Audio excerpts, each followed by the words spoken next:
everyone, and welcome to another Tinfoil Tuesday. How's everyone doing? Hope you're having a wonderful week so far. And welcome back, Peter. Oh, this is gonna be a lot. Hydrate will do. Let's see what's going on in chat. Robert Set, thanks for a 7-stream streak. Frey from the A, thanks for 19 months of subscription.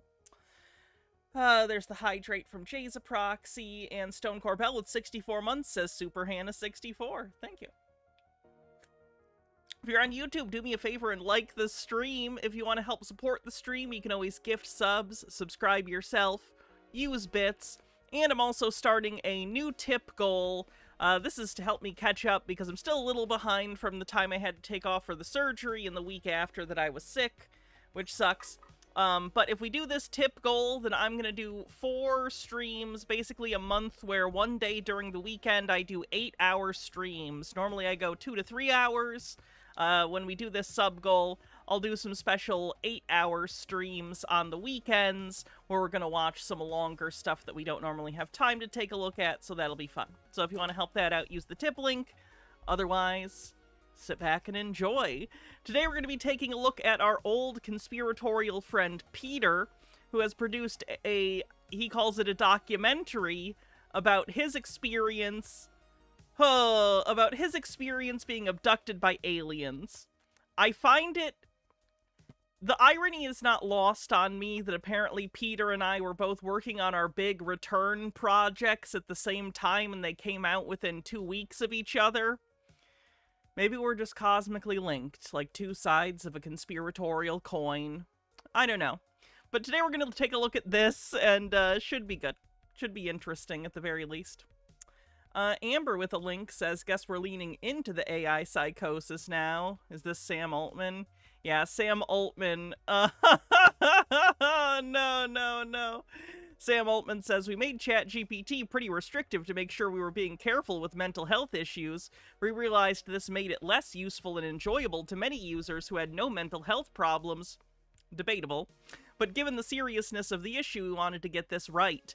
Now that we've been able to mitigate the serious mental health issues, I'm sure you have, buddy. Oh no. In a few weeks, we plan to put out a new version of ChatGPT that allows people to have a personality that behaves more like what people liked about 4.0. We hope it'll be better. If you want your ChatGPT to respond in a very human-like way, or use a ton of emoji, or act like a friend, ChatGPT should do it, but only if you want, not because we're usage maxing. In December, as we roll out age gating more fully and as part of our treat adult users like adults principle, we'll allow even more, like erotica, for verified adults.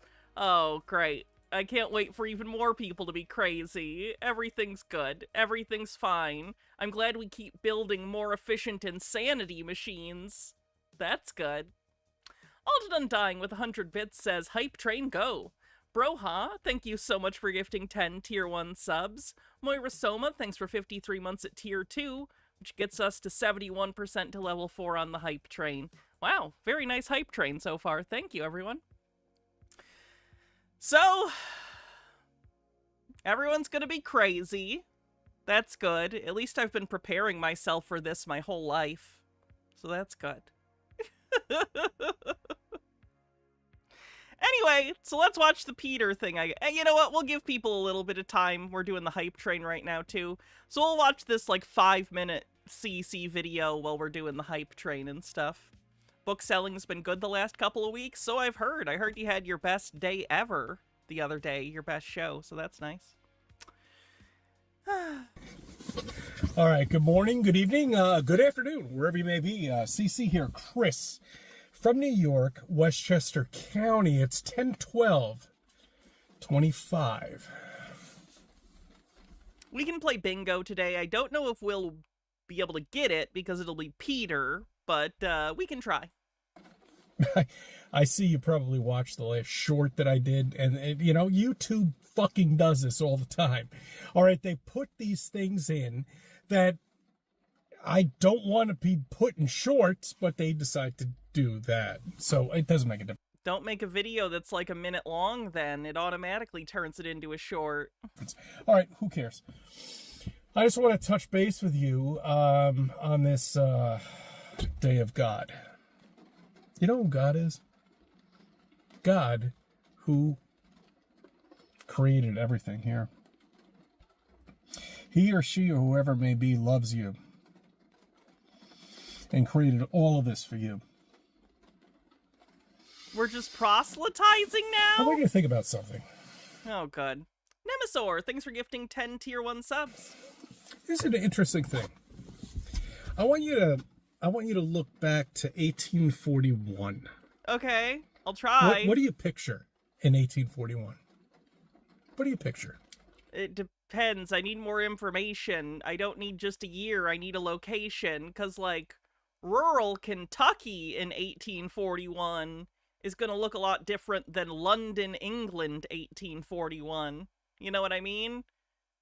They're very different. The entire planet doesn't have the same architectural styles and standard of living just because it's all the same year. Stone Corbell, thanks for gifting a sub. You picture log cabins, fireplaces, smokestacks. What kind of instruments did they have back in 1841? Nothing. Just to answer your question. Are you serious? No, we had tons of different tools and instruments to do a variety of tasks in the 1800s. What are you talking about? The 1840s, aren't we like smack dab in the middle of like the first industrial revolution during that period? Or at least like some shit has happened. Am I crazy? They had nothing. But yet, they developed an incredible aqueduct system that runs hundreds of miles. Yeah, water's pretty important, man. Friedkey, what do you want me to wear for the hats off? And Dillis Filler with 40 bits says this is directed at Sam Altman. Oh, we're making sure it was safe. Tell that to the parents of the miners who harmed themselves because your sycophantic word salad generator did what your engineers said it could do, as your entire company hand-waved the risks away in service of being the first mover and then encouraging young people to use it. Oof. True. Very true. Hundreds of miles.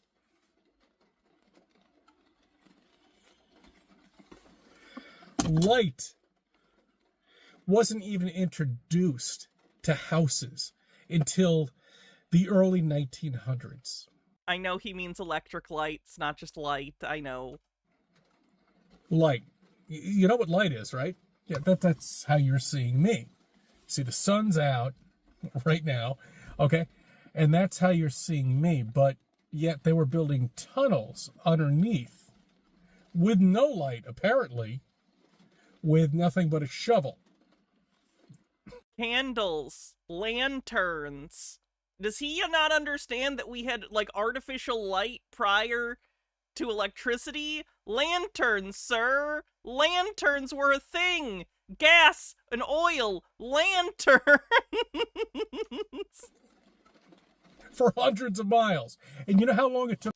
You still gotta tell me, by the way, Friedkey, what you want me to wear for the hats off. Make sure you do so in chat. Them to build that? 5 years. 5 years. You know how long it took the duration of building the new Tappan Zee Bridge? And I'm always going to call it the Tappan Zee Bridge because that's what it is, as far as I'm concerned. It took about 10 years to build that. A bridge. I feel like you're comparing apples and oranges, comparing the construction of a series of aqueducts over 100 years ago to the construction of a modern bridge. Again, apples to oranges, they're entirely kinds of construction projects done in entirely different eras, with different equipment, with different laws that apply to checking to make sure the construction can be done properly with inspections. So I don't get it. Connecting Rockland to White Plains. But, you know... Welcome, Lumencast. Yeah, I'm excited for the Peter thing here in a sec, too. I mean, 30 seconds on the hype train. Also, Friedkey, still haven't told me what you want me to wear for the hats off. I will reject in a little bit if you don't, just because I don't want to waste your points if you're not going to tell me what you want me to wear. Whatever. My point is, Are you fucking kidding me? They've been fucking with our history. They've been fucking with everything. Right from the beginning.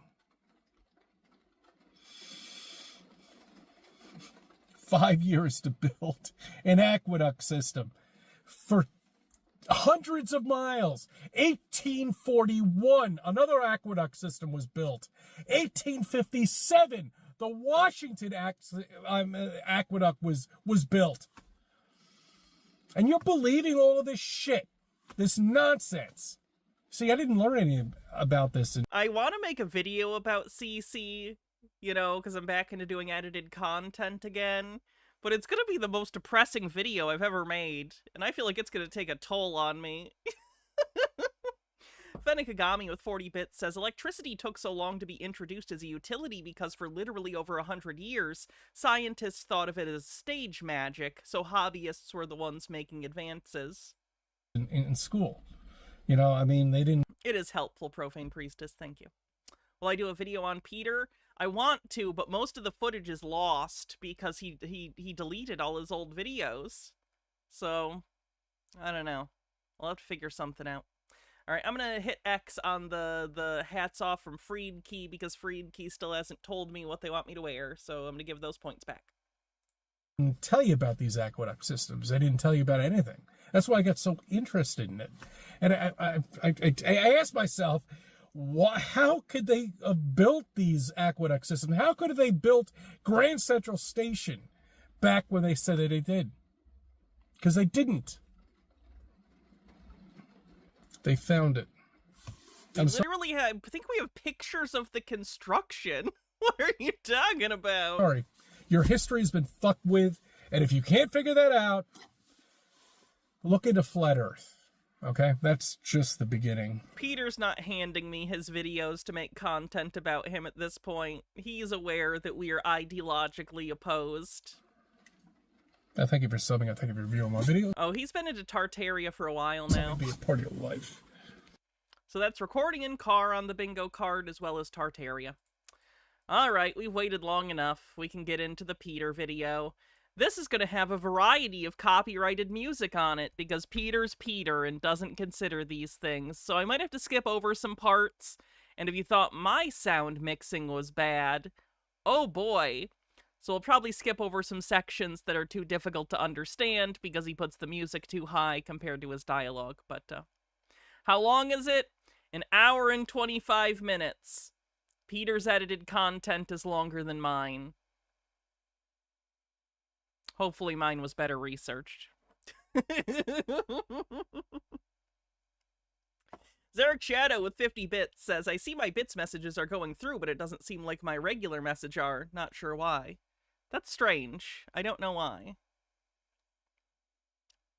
Anyway, let's jump into it. I was an atheist with no religion. Oh, Jesus. Peter, you were born into a cult. You were not an atheist with no religion. You were literally born into an offshoot of the Moonies. Why do Christians feel the need to lie about this, by the way? What's up with that? Have you seen Christians or religious people who are like, I was an atheist, but then you find out, like, no, they were never non-religious. They were born into a religion thing. They might not have been, like, super into the religion, but that's a very different thing than being an atheist. Again, Peter was born to people in a cult. He was born in a cult. He was not an atheist, I promise. He literally had an arranged marriage through this cult. The audacity of him to be like, I was an atheist. Here's a link. Some people are asking for a link. Hey Ash, good to see you. I was an atheist with no religion, and my alien abduction experiences made me believe in God, made me believe in my religion, made me believe in Christianity, and the... Oh no, he's got the robot! He's got the goddamn robot! Fuck. Peoplord says, I hope my video was better researched. My research not said by a researcher. No, that doesn't count. In God, made me believe in my religion, made me believe in Christianity and the Bible. But millions of Americans Made me believe in my religion is an interesting framing. He was already in the religion. It surrounded him. He was already in it, but it made him believe it. believe that if you believe in aliens, now you can't believe in God, you can't believe in religion, the Bible, Christianity. They think they're incompatible, but little do they know the more research you do into aliens, the more you're going to believe in God, the more you're going to believe in the Bible. That's my research said by a non-researcher on the bingo card. And the more you're going to believe in Christianity. And I'll tell you why in this documentary, because all these alien abduction experiences, these multi-generational alien abduction experiences that my family experienced are the very reason I am a religious person today, the reason I believe in God, the reason I pray every day. It has nothing to do with the fact that he lives in a literal cult. That's not why. It's the aliens. Hydrate. Overthought says, wouldn't aliens make you not believe in God? He kind of specifically only mentions creating life on Earth. I imagine Peter has a variety of justifications. Aliens did that.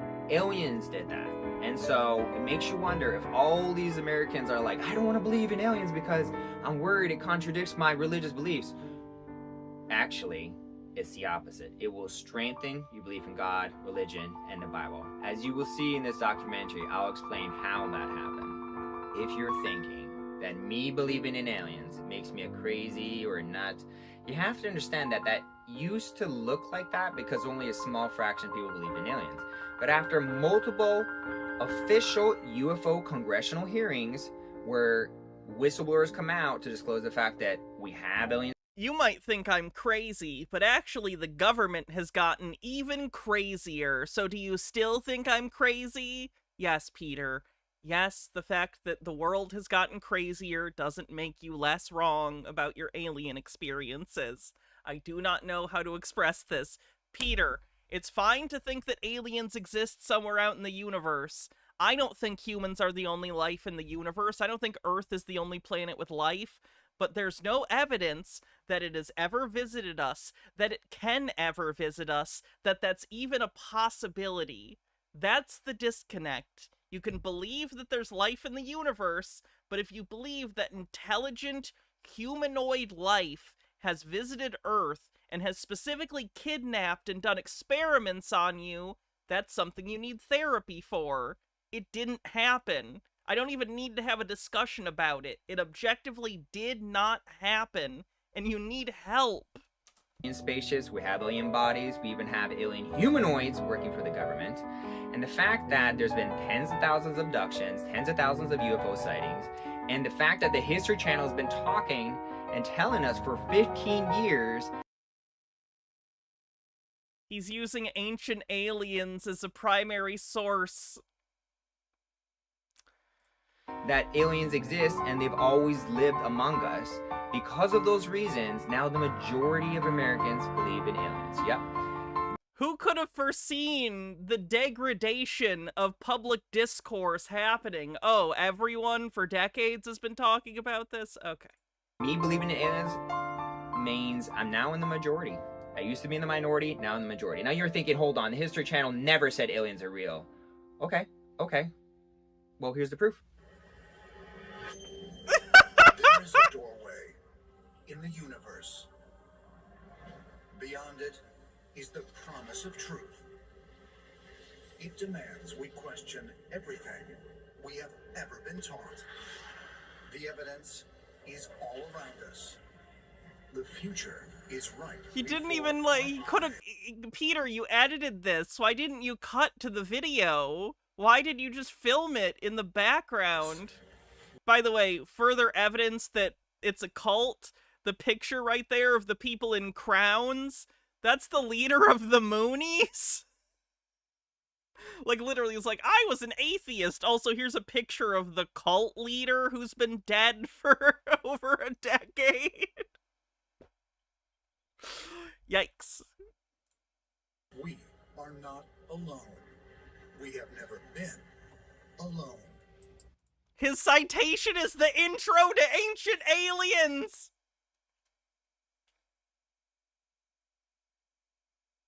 We are so boned. Promise of truth. You hear that promise of truth? And now we have to question a lot of the stuff that we've heard because we're not alone. Aliens exist, and we've never been alone. This is the most popular show on History Channel. Popular. I wanna be popular. I gotta be. It turns out this channel isn't me actually watching conspiratorial people and talking about the psychology of any of that or like why people believe it. This entire show has just been a slow motion series of you watching me go insane. Give it another 6 months and I'll be drooling all over myself and laughing manically. Like, it's close. I'm this close. Ancient aliens. So before you think I'm a nut, remember, the people who don't believe in aliens in the United States are now the minority. And the reason it's so... Peter, do you understand the difference? I have multiple things to say about this. Firstly, the number of people that believe in something has no bearing on whether or not the thing is true. Secondly, there's a difference between people who think aliens are real and people who believe aliens have visited Earth and are humanoid. But to return to the first point, a lot of people believe a lot of stupid things. The truth value of what you believe is not based upon how many other people believe it. That's a bandwagon fallacy. Dillis Filler says, Peter's just really dedicated to the idea of everything should be diegetic in his work. It's actually a cinematic experience. Many people believe in aliens now is because there is a mountain of evidence. As you just heard, the evidence is all around us. You just have to open your eyes and see it.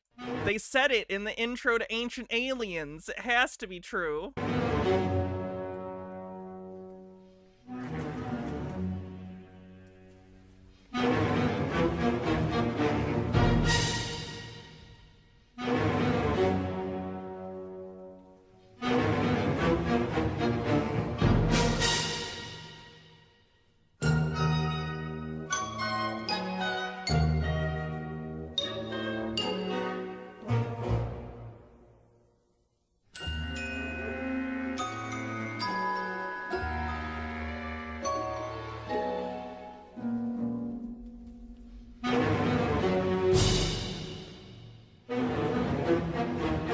That's one of the same kind of balloons that they said Balloon Boy got that's like, I've seen that kind of balloon before. Do you guys not remember Balloon Boy? Hold on.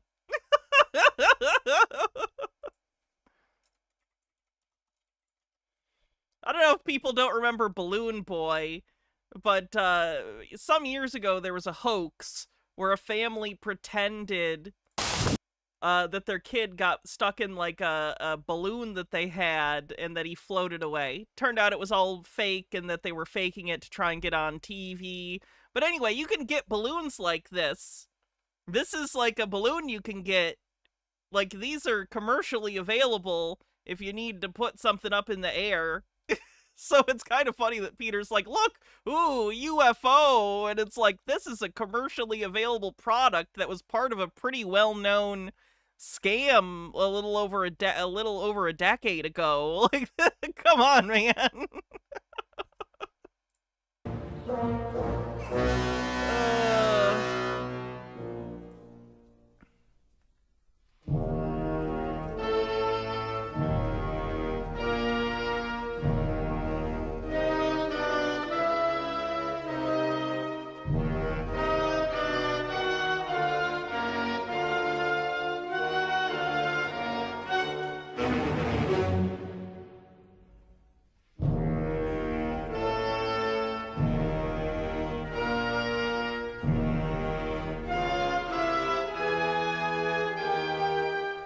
I would recommend, Peter, if you're gonna do a montage, consider pacing.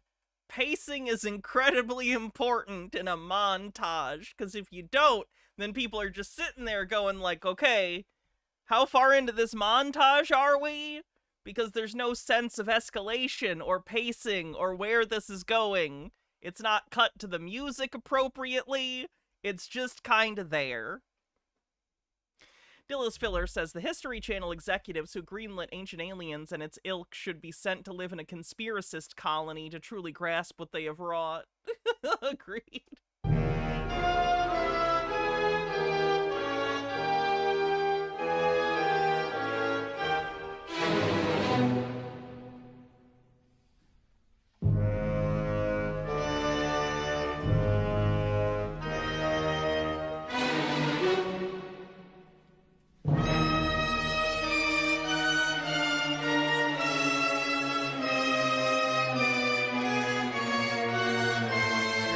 Tried to pass off footage from the movie Extra as proof that aliens are real. It was something.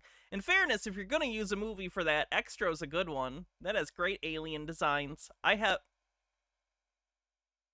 Extra on Blu-ray. Hannah mentions Blu-ray on the bingo card.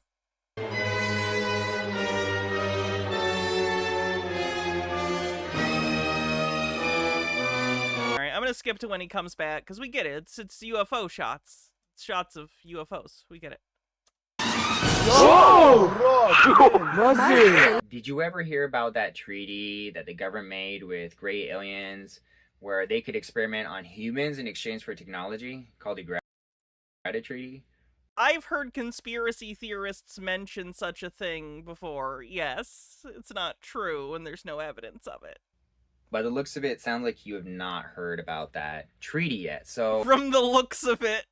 Oh, it's Blue's Clues rules. He's pretending he can see us.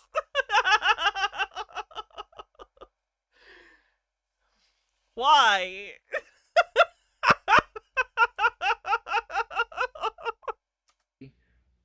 By the looks of it, it sounds like you have not heard about that treaty yet, so... Let me show you one of my favorite shows. I think he's watching too much Dora the Explorer with his kids. And I'll show you what happened. On the night of February 20th, 1954, the President of the United States... Oh, he's just gonna show an episode of the Y-Files. That's fine. Just do that, I guess. ...vanished during his Palm Springs vacation. Dwight D. Eisenhower wasn't in his hotel room. He wasn't on the golf course.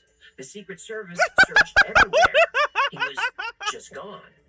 The Associated Press... Imagine if my medbed video had come out and it was just me watching other people's videos and making reaction. Oh, God. Reported President Eisenhower died tonight of a heart attack in Palm Springs. An emergency press conference was called. The president was alive and well. He chipped a tooth and was rushed to a local dentist. The story seemed believable enough, but reporters started asking questions. They couldn't find the dentist or his office, and no record of the visit. Oh my God, he's just looking That's at the because the camera! story was Stop a lie. mugging! Eisenhower wasn't at the dentist. He was at Edwards Air Force Base for the most classified meeting in American history. Like the Nordics, the Greys also had an offer. The Nordics offered a path to world peace, the end of war, starvation, poverty. Uses AI on the bingo card. Looks like that's an AI piece of, stock footage, basically. AI. Free energy for all. A great leap forward for all humanity. The Greys had a different approach. They wouldn't save all of humanity, only a select few. Greys had technology that would put America a century ahead of any other nation. Particle beam weapons, zero-point energy, advanced metallurgy, stealth technology, anti-gravity propulsion. America wouldn't just win the Cold War, it would dominate Earth for generations. And all they wanted in exchange was access, permission to operate on Earth in secret, underground bases, hidden facilities, and they... With 100 bits, a lot of people here were especially worried about drones, and people would literally be calling the police on stars in the sky and normal airplanes, satellites, thinking they were drones. Yeah, the drone scare thing was really weird mass hysteria from earlier this year, I think. Wanted access to the human population for biological study. Just a few people. The abductions would be harmless. People would be taken aboard a ship while they were asleep. The experiments would be painless. When the subjects were returned, they'd have no memory of the abduction. And for transparency, the United States How long is he just going to government play would be this guy's provided video with a no full list of every commentary? abductee. All eyes were on the president. Peter, you can absolutely... Okay, Peter, if Peter watches this, Peter, for your content, it's fair use to, like, pull some clips maybe from someone else's work, do a little lower third to show where the content is from, as, like, a reference, or to bolster your thing. You cannot, just as part of your quote-unquote documentary, pull 20 minutes of someone else's video and just, like, play it. Just like this, here you go. Here's a thing someone else made. It's mine now. I don't even have any criticism or anything. Just here it is. You're not supposed to do that. Now, is Peter gonna get in trouble for this? No. No one's gonna watch this, so it doesn't really matter. But it's just interesting how he perceives things, or fails to perceive them. The generals, the scientists, the cardinal, and the Greys, waiting. Eisenhower had to choose the Nordics' path to peace or the Greys' promise of power. This is the Y Files, and it's a great show. He's got a YouTube channel where he talks about a lot of stuff. And to be fair, after all this talk about the Greta Treaty, he also tries to debunk the Greta Treaty in the same video. Highly recommend you check out his channel. Oh, no, are you gonna keep going? I thought that was, you were gonna move on. The two Oh, alien there's races more. had made their offers. The Nordics promised peace through disarming. How The long Greys does he go in the middle on? of the night. Oh, Wisdom. okay. I'm gonna skip past where he's just taking the Wi-Fi's video and not adding anything to it. You get it. Alien shit. Citizens were disappearing. All this started when I was... Oh god, the audio quality all of a sudden drops. Jesus, Peter. Were disappearing. All this started when I was in college and I was depressed. They were feeding really low Can't the Y-Files copyright strike him? In theory, they could. I don't think they will. quality food. I don't think it would be worth anyone's time. It had like laxatives in it and a lot of bad stuff. And I was getting very depressed. Wait, what had laxatives? And I was depressed. They were feeding really low quality food and it had like laxatives in it and a lot of bad stuff. He's implying that his college was giving him food with laxatives? Okay. And I was getting very depressed on that diet. And I was also in a dorm room with two other people who were good friends, but I was also like, feel like I need my own space. So I found a university called Maharishi University of Management, and they offered 100% organic food, 100% time in the cafeteria. They're the only university that were doing that. And it's always good to pick your university based on what food they have in the cafeteria. That's what matters the most, right? on top of that, they had single dorms, which means I get a whole dorm room to myself. So I love the idea of 100% Fried food every day will do that. I've never... Something about a college, like, food court, or, like, especially when they have, like, the buffet-style rooms. Oh, my God. I'll still remember for the rest of my life when I was in high school and doing college visitations. And I went to this one college. I think it was Ferris State University here in Michigan. And I went into their dining hall, and they just had an entire, like... They're called cam bros, if you've ever worked in the food service industry. They had an entire bin, basically, of, like, delicious restaurant-quality grilled cheese sandwiches. And I was like, I want to go here. organic food, and I love the idea of a single dorm. So I went ahead and applied. I got into Maharishi University of Management, and then I started going to school there.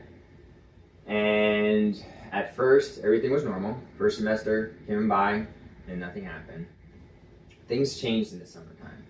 Just to rewind a little, around that time, moving right around the time I moved to Maharishi University of Management, I was pretty passionate about aliens. I had watched, like, I think the first season of Ancient Aliens, and I was like 98% sure they were real.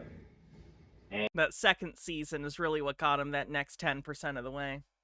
Fenekagami says, speaking of crazy stories, my last D&D session, we needed to take out a pack of 12 gnolls and 6 people at level 3. We took out half of them by luring them to our camp, and my tiefling warlock threw moonshine into the campfire, creating a makeshift fireball that dealt 1d8 fire damage to the gnolls. I took 4 and the rest of the party swarmed, and we slaughtered them in 1 round, still working on the other half. And I even got the world's first phone that recorded HD video, 720 HD. I was so excited about it. I was like, if I ever catch a UFO, if I see a UFO in the sky, I got the best phone camera in the world to capture it. So I was like, just in case. I mean, it'd be the coolest footage ever, like have to catch a spaceship on your smartphone. So I had that camera just in case I would catch a UFO, right? And so here I am walking to the woods. It's around nighttime. Walking. Wow, actual B-roll! And he edited it into the timeline instead of just playing it behind him on a monitor. Holy shit, look at that! This trail, He edited! He assembled something! We did it! Friend Daniel invites me over. He's like, hey, let's go to the woods. I got a little bit of cannabis and we can smoke in the woods. So we went ahead through the trail and we sat down on these 2 little logs in a forest and a trail. So to be clear, you're about to do drugs, and you just told us that you had just finished watching the entire first season of Ancient Aliens. So you are already primed. You have primed yourself with aliens and ancient alien things, and you are about to do drugs. Noted. And it wasn't a lot of cannabis, but something was something. So we had a little puff, and then as we were just chit-chatting, and then Daniel was like, hey, so people have been seeing these weird lights in the sky. And I was like, really? Like, what type of lights? He's like, kind of like UFO lights. I was like, really? Like spaceships and stuff? He's like, yeah. That's cool. Sounds like a fun evening, to be honest. Here's the thing. Like, if I or any of you, like, let's say I knew any of you as real-life friends. Some of you I do know better than the others. Like, if it was someone like you or me that was like, we're gonna watch Ancient Aliens and get a little high and laugh about how stupid it is, I'd agree. The problem is Peter is a gullible fool.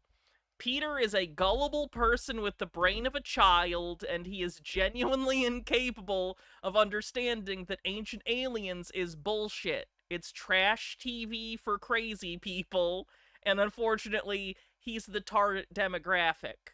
So he can't enjoy it ironically. He just enjoys it. And he goes, oh, look at that. What's that? And it's dark at night, right? But I see a ball of light over us amongst stars. The ball of light was not really moving much, so I was like, ugh, it could be a drone. It could be I don't know, bright shoot, insanely bright star. I was unsure. I didn't want to get all excited and be like, it's a UFO. But the thing is, it was being still. And even though it was unlike anything I've ever seen in the sky, the fact that it was still made me think like, I don't think it's a UFO, because right now it's just a light. It's not doing anything like technologically advanced. It's just a big ball of light in the sky. And I would say it was like maybe 2 or 3 times bigger than the brightest star I've ever seen in the sky. So I was like, maybe it's a UFO, maybe not. Either way, I had my camera there. By definition, it's a UFO, right? At that point, it's an object that's flying that you can't identify. That's a UFO! To record it. Did I, though? Conveniently or inconveniently, I'm not sure, depending on who you're talking about, the aliens or me. Convenient for them, inconvenient for me. I didn't record it. You bought a phone specifically to record UFOs, and you saw a UFO and you didn't record it?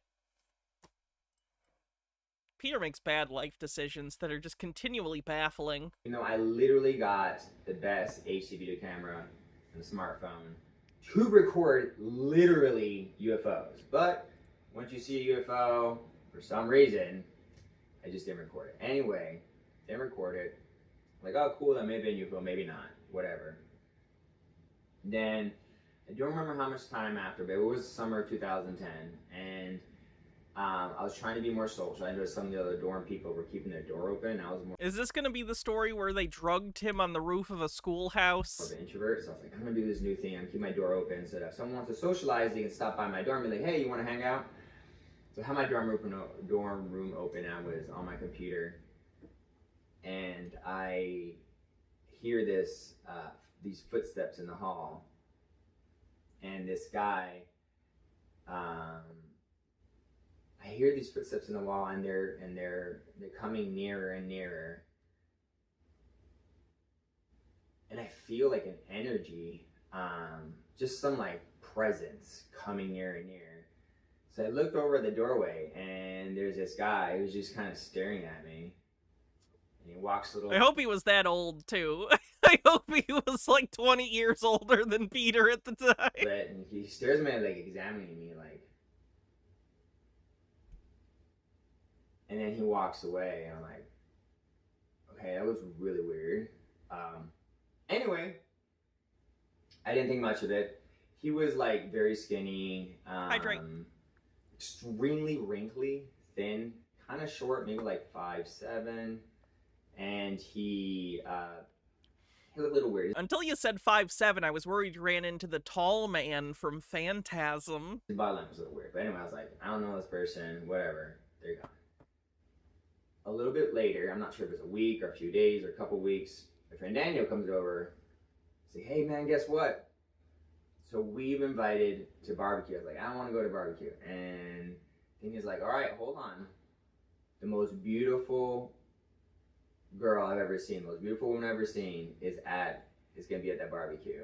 I want to point out, I don't know if he'll say it here, when he told this story the first time, she was already dating the guy that invited him. So he's like the most beautiful girl I've ever seen, and it's like straight up someone in a monogamous relationship.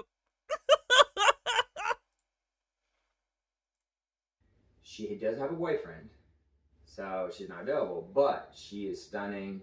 It's worth going to barbecue just to stare at her. And the thing No, man, don't say or do that. is with Maharishi University Management is that the ratio of men to women is really off. I think it's like 75% men when I was there and 25% women. And honestly, the few, 2, 3 really attractive women there were getting hit on by every man. So, and honestly, they weren't like that attractive. So the idea, and also the thing is with Maharishi University Management is that they do 100% organic food, but the way they keep costs low is everything's vegetarian, so you don't have to buy that really expensive organic protein, animal protein, right? So it's like, well, I get to eat meat, which I don't get here in the university, and I get to see a stunning girl, which I haven't really got to see since I came to mom. So I was like, okay, I'll go. You recommend? He's like, Danny's like, you gotta go, man. You gotta go. This is, at least to check out this girl. Why are you going to just stare at a woman? The internet exists, Peter. If you needed to jack off, you could have just done that. Okay, dude, just let me know when it is. I don't remember what time it was, or This isn't a tangent. This is important to the story.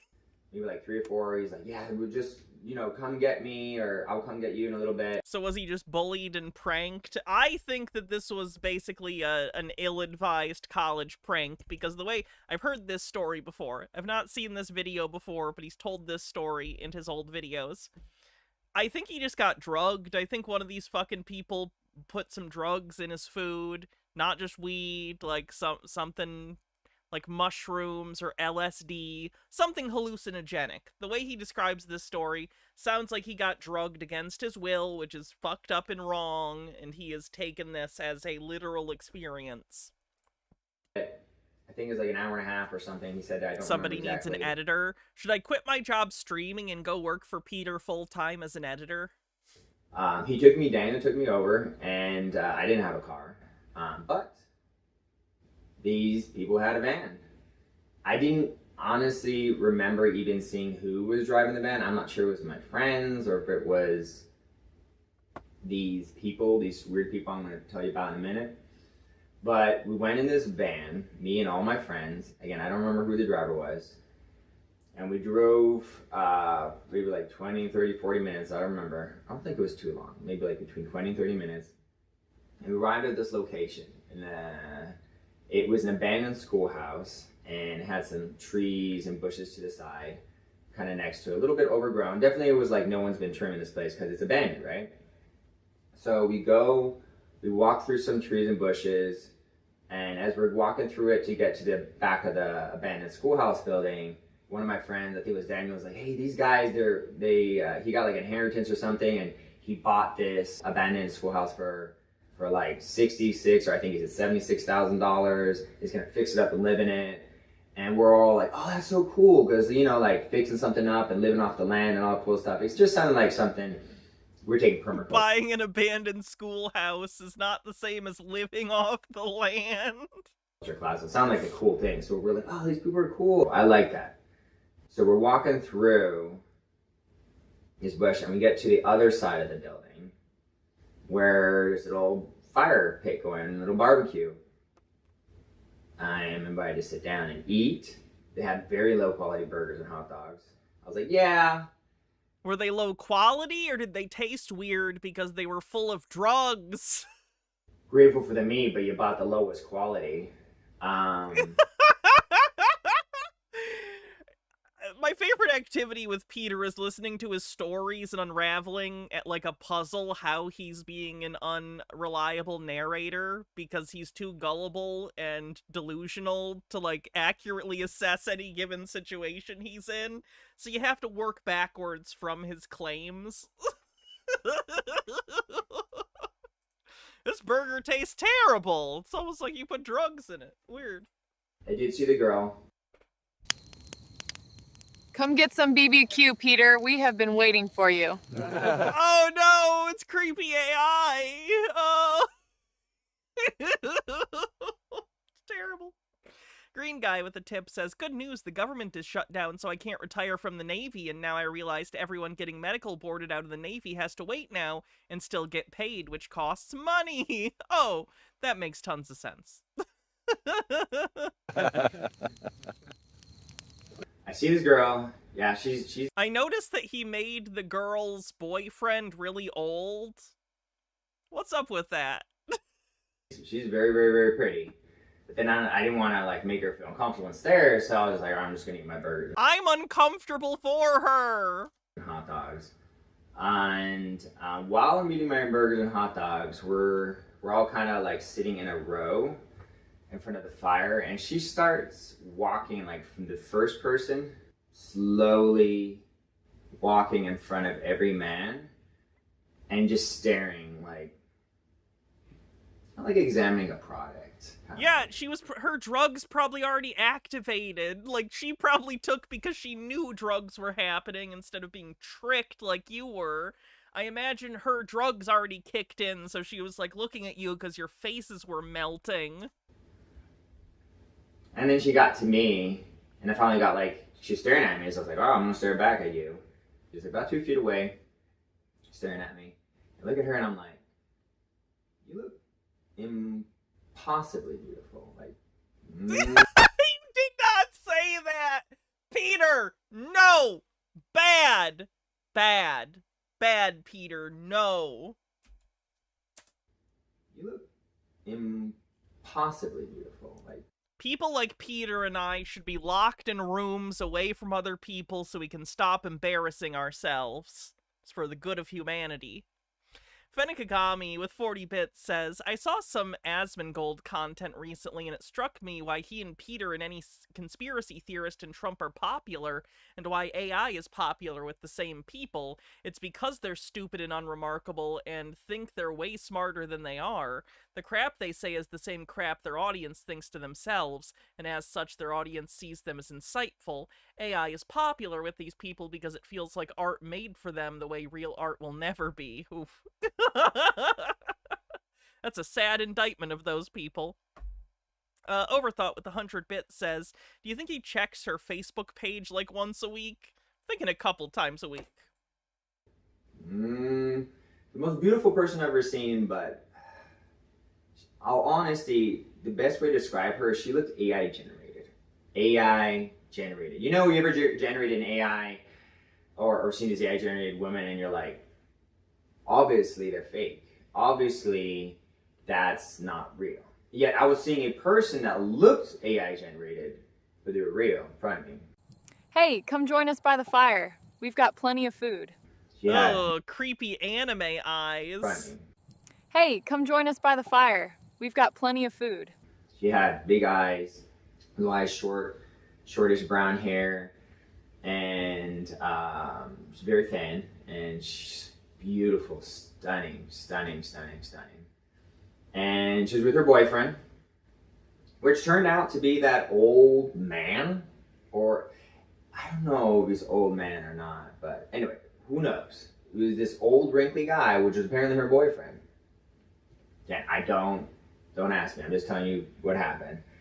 And so I was kind of like, well, that's weird. He must make up for it somehow because he's definitely not her age. I was thinking in my head, like, you're too young for this guy. You're too pretty for him. And she was like, I'm a lot older than you think. She said out loud. She just responded. She responded to my thoughts with words. She's like, I'm older than you think. Peter, you were on drugs and were talking your internal monologue. Whoa, how'd you read my thoughts? You said it out loud, but you were on drugs.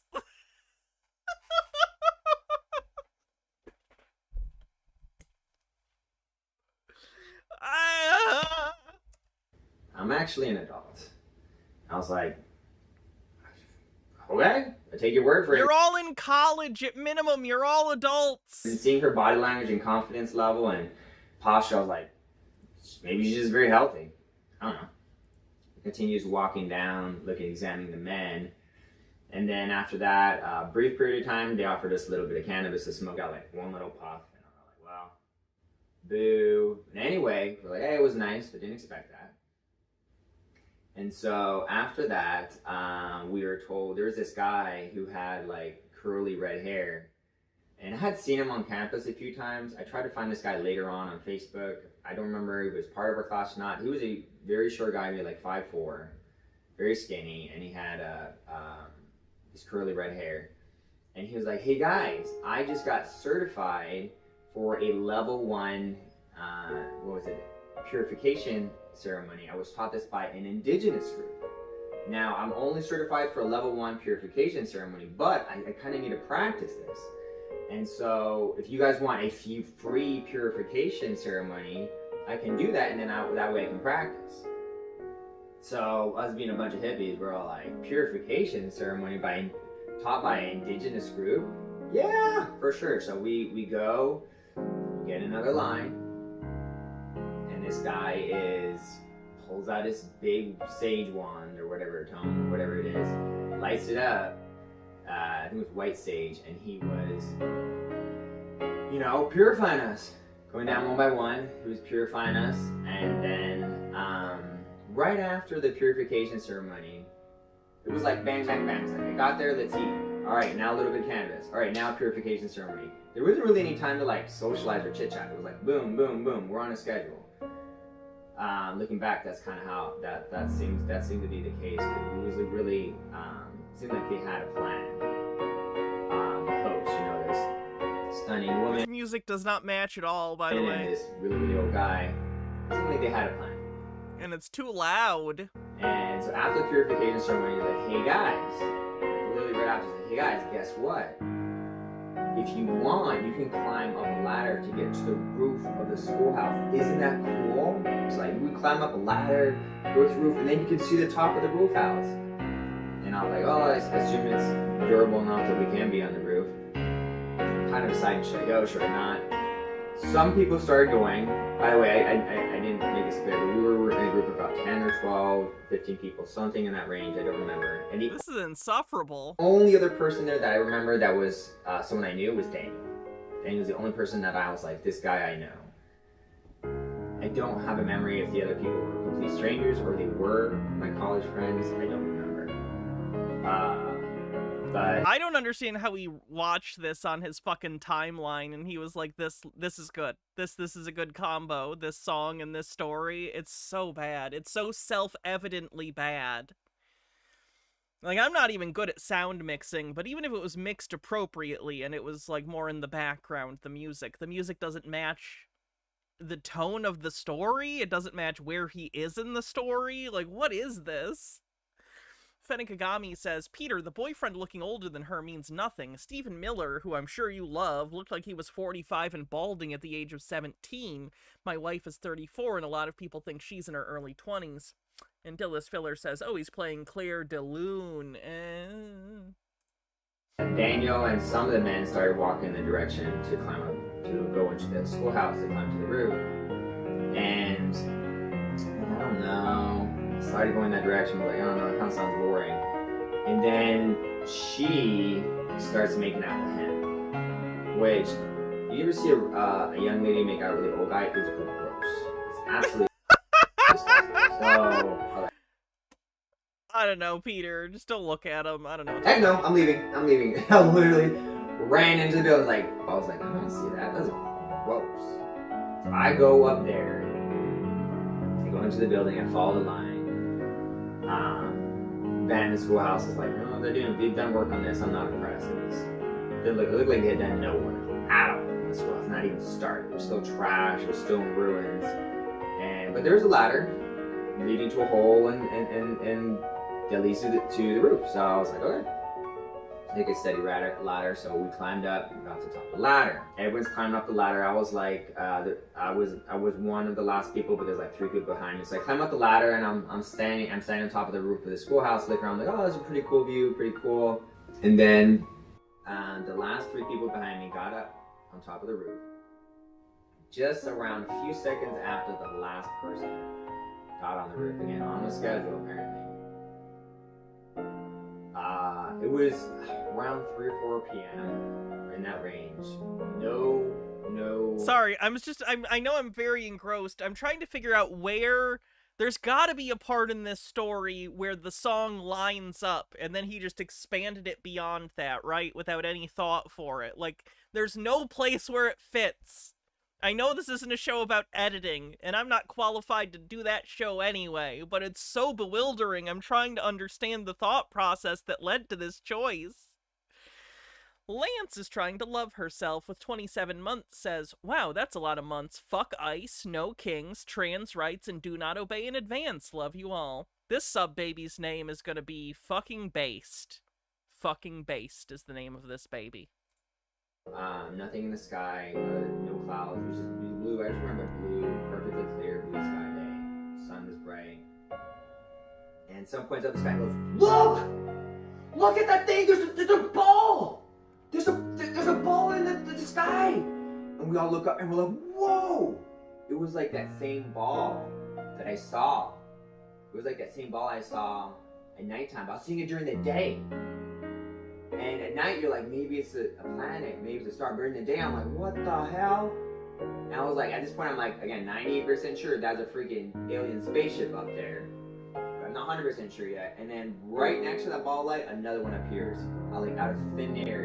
It's almost like an invisibility cloak or something. I was like, boom, another one appears next to it. And we're like, oh, what?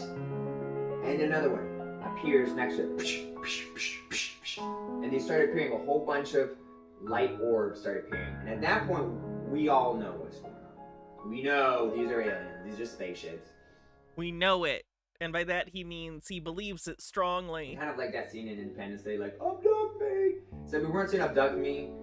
We started, it was a high energy, happy, exciting event. So we started jumping and screaming on like, yeah, oh my gosh. Because these were balls of light, UFO spaceships, and they were kind of like dancing in the sky.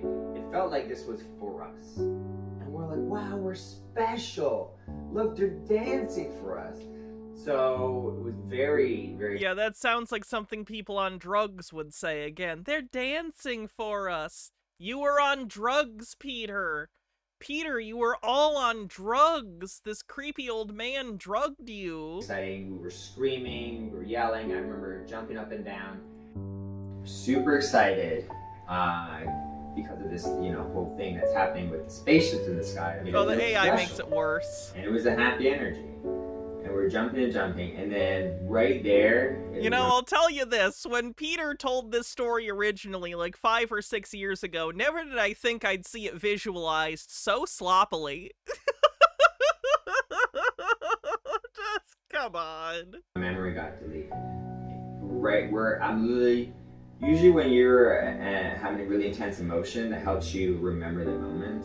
But what's odd is that I didn't remember the moment after. Yeah, he's retelling a story. It's one of the most exciting things happened in my life. It was probably the most exciting, I think, thing that ever happened in my life until that point. But right after... Green guy says, Hannah, I bet he rewatched this high as fuck and was like, yeah, that bangs. That's actually the opposite of what you're supposed to do. They always say, write drunk, edit sober. Okay? I think the same probably goes for videos. The editing should always be sober. After I was jumping for joy, my memory is gone.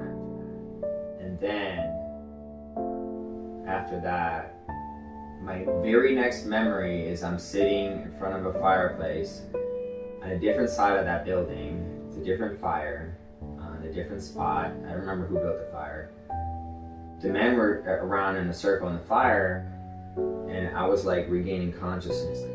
And then I opened my eyes. And yeah, this just sounds like a drug trip you didn't know you were on. Sitting in front of the fire, feel a little brain foggy, and there's a guy in that fire, next to this fire, and he's like saying something stupid, like, "Oh, I can get high off this can or whatever." And party's over. That's stupid. I'm leaving. Peter went to a party and got high and didn't understand that that's what's happening. You can get high off this stuff. So we leave, and then I think what makes it transcendental to me is that in the AI footage, clearly no one there is supposed to be Peter, so it's like he's absent from these stories that he's saying he's in. But in the fake AI footage he's having created, he's not there for the story. Something eerie about it. I don't remember exactly when this happened, but I had bought, again, this is weird. I had bought a Rock Band set, like Rock Band 3. It's a video game system where you play like guitar and a drum kit, and you got a Peter, people are familiar. microphone, and you can sing to all these songs. It's a very, extremely fun video game. It was for like the PlayStation 3 and stuff, and other consoles. And I had bought a used kit for the dorm, but I wasn't really using it much, and I kind of wanted to get rid of it. Apparently, somehow, this guy and this girl heard that I was trying to get rid of it, and so through a friend, they were like, "I'll take it off your back." So then, I'm not sure exactly when this happened, but they stopped by with their van, and I helped them load my Rock Band stuff, like the guitar, the drum kit, microphone, in the back of their van, and then they drove off, right? I think it was roughly 3 days after the UFO event. 3 days after he believes he saw aliens with these guys, he gave them his Rock Band set. Okay, this is important to the story, everyone. It's so important he didn't tell it the last time he told this story. Fenekagami says, Peter, I'm thoroughly unconvinced that either aliens or God exists. In fact, this story is so boring and annoying that I find it far more likely that you telling it was so cringe you killed God and all aliens with psychic damage. But a few days after that, I woke up one day and I was like, I remember seeing UFOs in the sky, but I don't remember what happened after that. I don't remember. And I was like, the only one I remember that was with me was Daniel. Daniel was there. So I went to Daniel, I was like, hey, like about a week ago we went to this barbecue. I remember seeing UFOs in the sky, but I don't remember anything after that. And he's like, yes! That happened. We went to that barbecue, and there were UFOs. I was like, oh, okay. I was starting to think this was like a dream. He's like, no, it wasn't a dream. We went to a barbecue, and we saw UFOs in the sky. And I was like, oh, okay, so it wasn't a dream, because the memory came back to me after a few days, so it's fair to assume it was maybe possibly a dream. He's like, no, we were there, we saw UFOs, and I was like, my memory, I was like, jumping for joy about the UFOs, but then my memory got deleted right after. What do you remember? And he's like, I remember that they flew down and shined light on us, and then he said his memory after that disappeared. I was like, really? Flew down and shined light on us like a tractor beam? He's like, yeah. Why does a light automatically have to be a tractor beam? I don't think that that's fair. Lance with 100 bits says, also, Jules, my kitty, says hello. She's in live stream chat. Adorable. Let me look at this kitty. We need to look at this kitty real quick.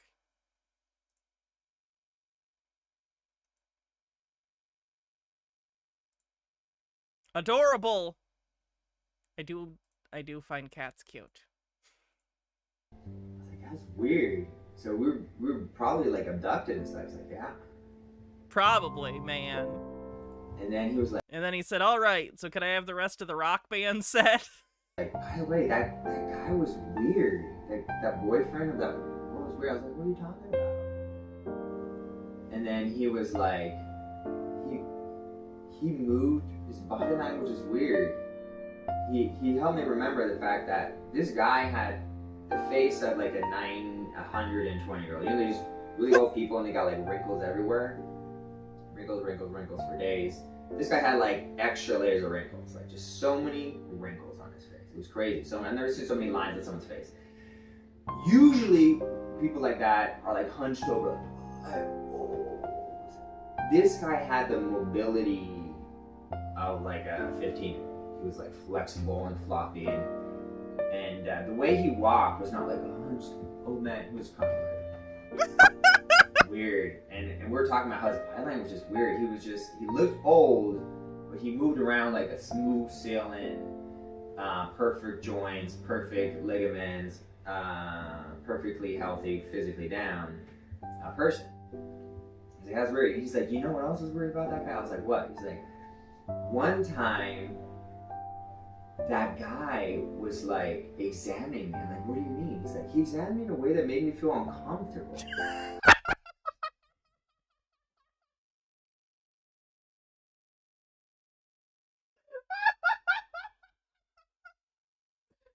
I like that Peter's accidentally describing, like, really uncomfortable experiences with some scumbag, like, maybe drug dealer that was drugging these people and being very inappropriate with them, and he's like, yeah, it's aliens, man!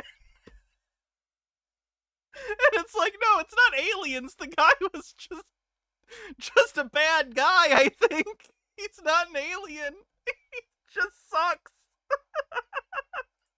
I was like, what do you mean? He's like, I was just standing there and he got down. He was like, yeah, that's the drugs! Stop doing drugs with these people!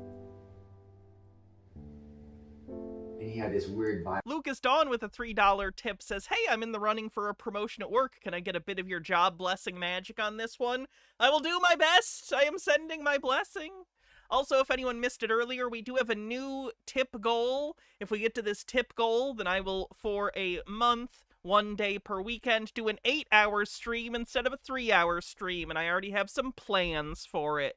For instance, one will be themed after conspiracies, so we'll do a super long 8-hour tinfoil stream, an 8-hour long meme stock stream where we're going to go over Morantz's conspiracy documentary. I think we're going to do a public domania, so we're going to watch a bunch of movies for 8 hours. And then I haven't figured out what the fourth one will be. Maybe something sovereign citizen related. But either way, that's what the next tip goal is. My language, he was just like, Dad was like, the guy was examining me like I was like a creature or something, like some weird creature. I was like, yeah, that is weird. Why would he do that? Why would he do that? At the time, I was like, oh, these are humans, right? Again, this is such a powerful event in my life that I've gone back and thought about it probably thousands of times. And after a few years of processing this event, because it happened about 15 years ago, I realized that the guy and the girl were aliens. And the reason I believe this is because the woman was impossibly beautiful. For a human, He's so obsessed with this woman he met twice. earthling, impossible to be that attractive. Just impossible. Not possible. I don't care your age, I don't care how healthy you are, I don't care genetics. Impossible to be that attractive. Without some type of... How's his wife feel about this video? Like, he definitely showed it to her, right? Like, hey, wife, I finished my documentary I've been working on. And then a third of the runtime is him just talking about this woman he thought was, like, the most impossibly beautiful woman he's ever seen in his life. That's not great. Exotic alien genetics. Really exotic. And then... He called her exotic! Oh, God! It's too weird to be human because he had the face of like a 120, 150-year-old, but the agility of, and like flexibility and body of someone in... Peter, he was a meth addict. He was doing a lot of meth.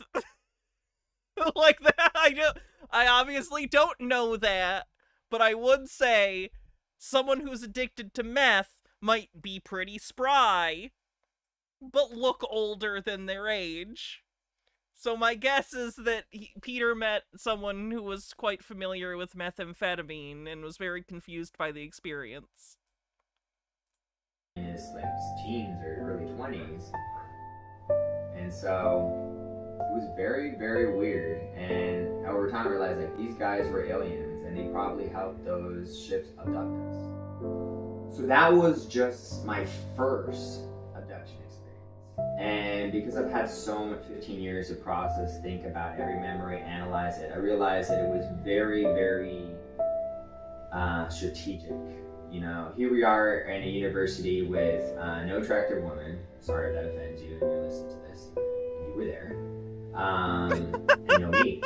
And here they are saying, come to our barbecue. And Daniel's like, there's gonna be a pretty woman. So it was like bait.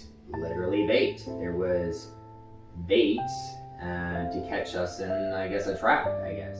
And then it was so weird how it was like everything was scheduled. There wasn't really much socializing. It was like eat, smoke, purification ceremony, ladder, abduction, like on schedule, in a row. And the way that he was examining my friend Daniel, definitely the body language Daniel was showing me was as if some type of weird alien was examining like a human close up, like a weird human. It was interesting that he did that, and it was also interesting how she walked past us like one by one, like almost like he was watching Daniel as if Daniel was like a weird creature, and she was walking across us in front of that fire one by one, as if almost... Can I just take a moment to say I really missed Peter, by the way? There's something weirdly comforting about Peter's conspiratorial rants. Like, compared to a lot of other conspiracy theorists, I don't think Peter has a lot of malice in his heart. I think he unintentionally has very malicious beliefs, but I don't think they come from an intentionally malicious place. They come from a very, very ignorant, gullible, almost childlike space. And that space exists between his ears, you know? Fenekagami says, honestly, Peter using aliens to explain away him being abused makes sense in the context of him being in a cult. The cult probably trained him to explain away his abuse, and him being drugged at parties and abused likely triggered the same thought patterns. That would make some sense. Almost like examining or studying the product or the what she's collected, the men she's collected, right? So that was the first abduction experience. And again, at this time, I was, very, very okay with it. It was a positive event. All I had was memory deletion, no scars, nothing traumatic, so I was okay with it. And that was fun. Welcome to Alien Psychology 101. Oh, Jesus. In this class, we're going to explain why humans are so afraid to believe in aliens. And they have a reason to, because Once you believe aliens exist, it opens up a rabbit hole of very scary truths. But aliens have been visiting, and millions of people have seen. Say something nice. I will say something nice. This is good framing. If this was like a legitimate video and this was just a thing and he had his little cardboard robot in the background, great. Perfect. Actually, kind of nice framing here. We did it. UFOs. And the reason that UFOs, which are these alien spaceships 99% of the time, and they can 99% of the time, UFOs are alien spaceships. Wow, I love Peter's statistics that he just pulls out of his butthole. cloak their ship. The reason they're showing themselves to humans is because when you see UFOs, you are now going to have a little bit of doubt that you are alone in the universe, and you're going to start to think maybe there is life. But let me explain how Peter, you don't need to see UFOs to think there's other life in the universe. What? Peoplord says, just so we're all tracking who Peter trusts, impossibly hot women, meth barbecue men, anyone on Telegram who Peter doesn't trust, people in wheelchairs. Yeah, Peter is unfortunately very ableist. UFOs is going to get you to believe in aliens, and why the belief in aliens is actually going to turn into something a little bit traumatic and scary, if I'm honest with you. So first, look at it this way. If you look at the tens of thousands of UFO sightings, and you talk to the millions of people who've seen UFOs, you have to understand one thing. And that thing is that if only one of those UFOs is piloted by an alien, it just takes one. Yes, and there's no evidence any of them are. Is it that hard to believe that millions of people are wrong about something? Hot take. Millions of people are wrong about things all the time. Billions of people are wrong about things all the time. We're not perfect truth creatures. We're animals with imperfect reasoning. And on top of that, frankly, our species' whole thing, and one of our defining characteristics, is our ability to develop, create, and share mythologies and stories and fictional, like, constructs between each other. It's like one of our biggest assets, and unfortunately, one of our biggest drawbacks too, when those faculties malfunction. Human beings create bullshit constructs and stories and ideas constantly, and there's barely any checks against it. Jellyfish, thanks for a 25 stream streak. And Lance with another 100 bits says, I see UFOs all the time because I don't know birds from one another if they're not like male cardinals, blue jays, robins, or orioles. You know more birds than I do, so that's good. And guess what? That means aliens exist. If aliens exist, what does that mean? Well, if aliens exist, that means they're watching us. Spooked out yet? Oh, it's gonna get a little bit darker. If we're being watched by aliens in the sky, that can only mean one thing. Abductions are real. I know this can get traumatic, but I'm gonna have to continue here, kids. 1 second, I see Zarek Shadow in the live stream chat on Twitch saying that they can't see their messages. That's weird. I'm not seeing them either, and I don't see you in the... Like, when I look at stream chat users, I don't see you in the list either. I didn't ban you, I don't think, for any reason, so I don't know why it's like that. If abductions are real, guess what that means? That means alien experimentation is real as well. We're getting dark. Has the video gotten views or comments? It was uploaded yesterday. It has over 200 views so far. And the one comment on it is, I wish I could believe in God or a religion. I've seeing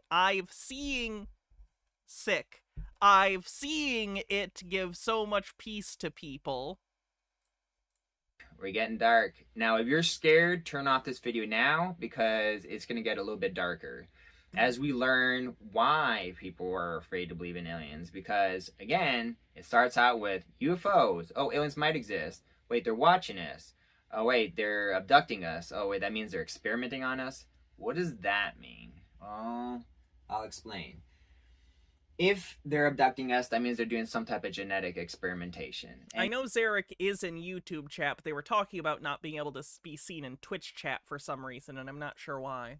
If that's true, if they've done any type of DNA modification, and aliens do exist, they're modifying our DNA, the chances are very Wow, high. he is bouncing all over the place. If aliens are real, they must be modifying our DNA. That doesn't...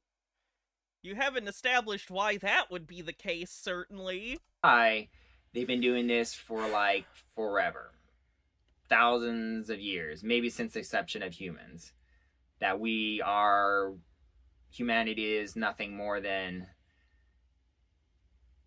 a huge combination of diverse alien genetics. We're all alien hybrids in a sense. That's kind of where this alien belief heads toward once you believe it. I know it's scaring you, but listen. It's not scaring me. That doesn't follow whatsoever. Just because there are aliens, if there were aliens, and even if those aliens visited Earth, none of that implies, much less assumes, that humans must be genetically modified alien hybrids. You're jumping all over the place. There's no logical chain of events between those two things that ensures it must be the case. That is where this all goes once you start doing your research.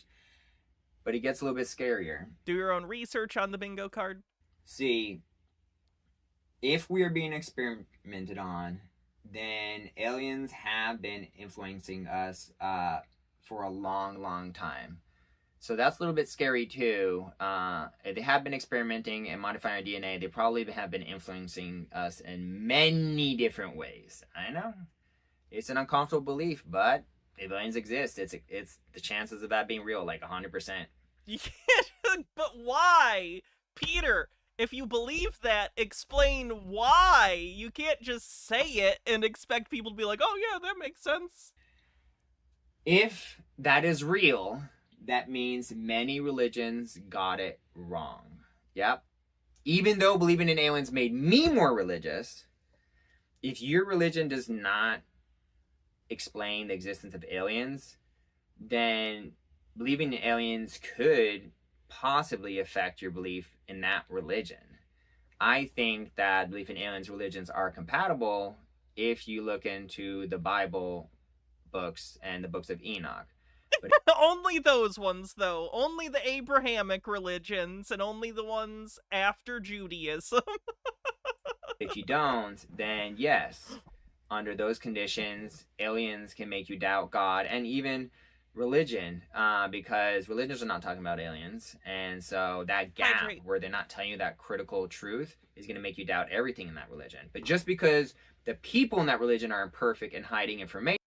When's the next bingo card check? We can check right now. We haven't done one yet. Oh, geesh. Do your own research. Aliens did it. That's not how women work for everything he said to the woman he keeps talking about. Conspiracy theorists tells on themselves.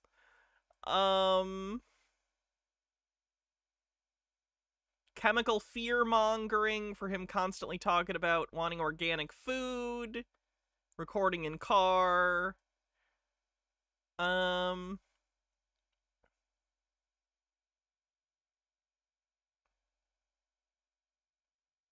Believe sci-fi technology exists.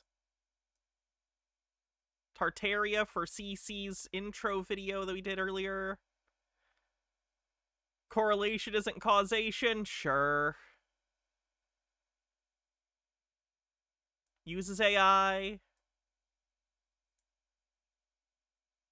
Flat Earth for CC's thing. My research said by a non-researcher. Hannah mentions Blu-rays. Incorrectly believes evidence is self-evident. I think that's it. Anything else? Can we have bad parenting for Peter's parents? You know what? Yes. Where's bad parenting? I don't even know where it is. Someone give me a number.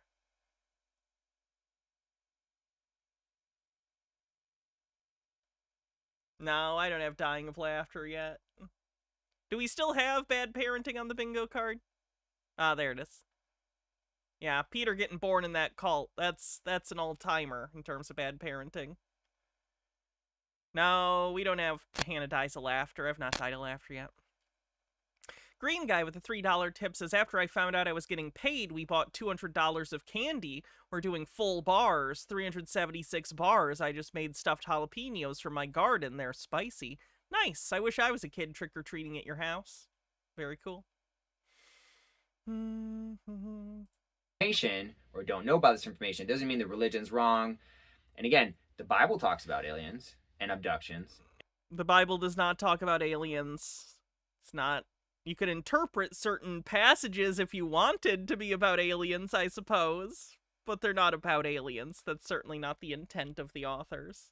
And hybrid human-alien genetic experiment. So if the Bible talks about it in the books of Enoch, there is some connection here between aliens and religion that is definitely worth looking into. Now it's going to get a bit scarier here. So again, if you are faint of heart, if you have issues with being frightened easily, turn off the video now, because this belief in aliens is going to get a little bit darker. As I said, when you believe in aliens, you're going to have to accept a whole bunch of other complicated and difficult to accept truths. Now, if everything I'm saying is true, then That's a pretty big if. and there is a high likelihood that aliens can and often read our minds. Yep. If I was rich, would I give out charcuterie cheese for Halloween? No, like, that's something I would like, but kids aren't into sharp cheeses normally. You know what I mean? What am I gonna be like? Here, kid, here's your fucking mimolette, you fucking asshole. If I did anything like that, it would be like cheese sticks, something I know kids like. But honestly, no one wants to be that house on Halloween. You want to give kids what they want, chocolate and stuff. And you know what? Privacy is an illusion, because God can read our minds too. And soon AIs will be able to read our minds too. And Oh, that's a lot. AI's gonna read our minds. Okay, cool. so aliens reading our minds is really like whatever. There never was privacy to begin with, so I'm like, whatever. But it is a scary thing to know that there's no privacy. Privacy is an illusion. There is no privacy. There's always at least God or aliens or someone reading your mind. So See what I mean about Peter? He has such a unique take on conspiratorial lore. Like, so many conspiracy people are paranoid about being watched or listened to. That's where the whole, like, tinfoil hat trope comes from, is from a story of someone trying to block, like, someone reading their mind, right? Using a tinfoil hat. But Peter hears these ideas of, like, oh, Big Brother or aliens or God is listening to you, and he just goes, whatever. Like, isn't that such an interesting reaction to that belief? Not to get more paranoid and upset about it, but to almost just have a let go idea about the whole thing. To believe you're maybe being monitored constantly by, again, aliens, God, the government, whatever, and you're just like, what are you gonna do? It's so interesting. but they are reading your mind. I know that's scary. The Greada Treaty is real as well. And so that's a big one, the Greada Treaty, where the aliens made a treaty with the US government where they could experiment on aliens in exchange for technology. If all I'm saying is true, then the Greada Treaty is extremely high likelihood of being true as well. And that's a bit scary. Yeah, very true. Freyline and Trey, the cult upbringing and him being basically brought up in a situation where there's constant, what's the word I'm thinking of? Surveillance, basically, of people's thoughts and feelings. That would make some sense that he's more comfortable with it than people generally would be. Because if the Greada Treaty is true, that means there is some human trafficking going on with aliens. This is kind of where it gets really dark. That means there is human trafficking.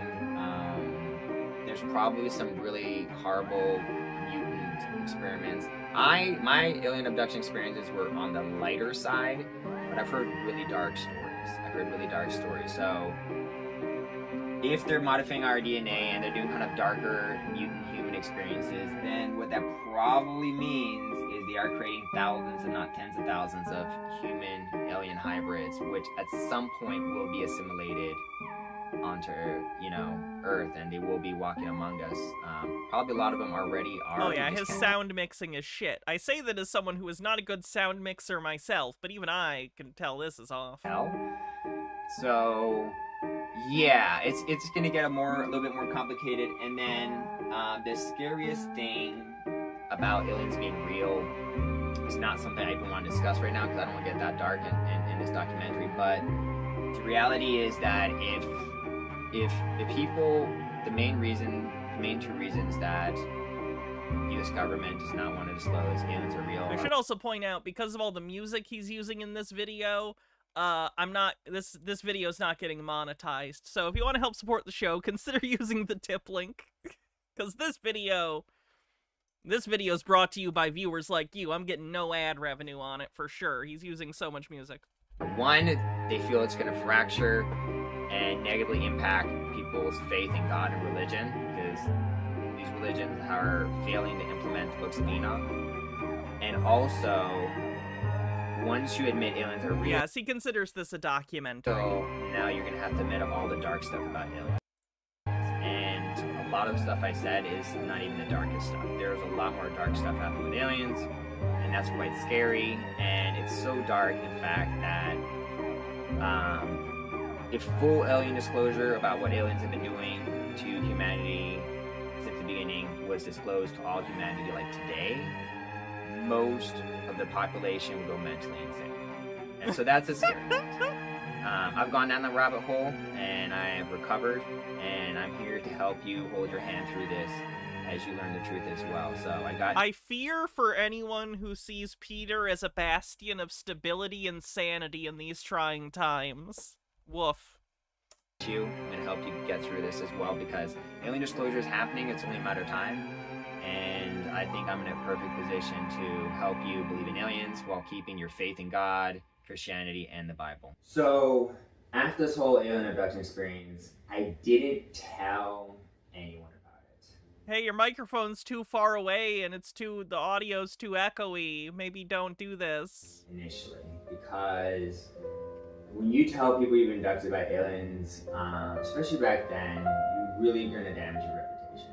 So what ended up happening... Ryan Cooper with a $5 super chat says, for your needed earplugs fund. Thank you. ...is that I didn't tell anyone. I didn't tell anyone what happened. So I didn't tell anyone what happened, other than it was just between me and Daniel. I ended up leaving that college and I went back to my home.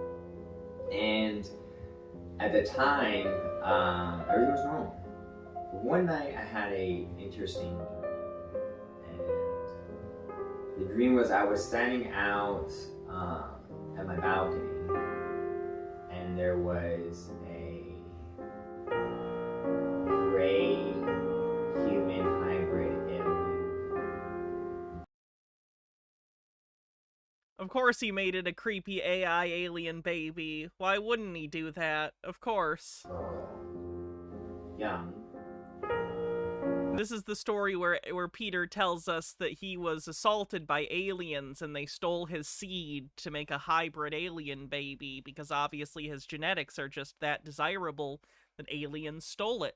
I'm not sure if she was 10 or 4 or something along those lines. She just silently staring at me. Gamer G with a 29 months says, finally making a stream and getting jump scared by Peter and his robot. Happened to see this other alpha male boot camp pop up called the Unbreakable Man Experience. Maybe worth looking at. Their annual camp starts tomorrow. I'm sure the clips that'll drop will be funny. Thank you. I'll definitely take a look into that. I know tomorrow we're planning on doing meme stocks. Marantz went full JQ. So we are going to be looking into how Marantz has been doing since he lost his job. The answer is poorly. He's doing very poorly. And although it was a very memorable, powerful dream, also very short, it was a dream. So I didn't make any connections at the time. I was like, it's a dream. The dream's a dream. I probably saw some alien stuff somewhere, and then it just came into my dream. That's how I interpreted it.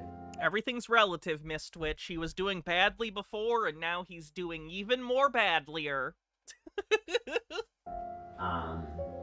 Later on, I found out that J. Rodimus says, is this just a compilation of videos he was going to upload separately? Did he direct to Video Disney this shit?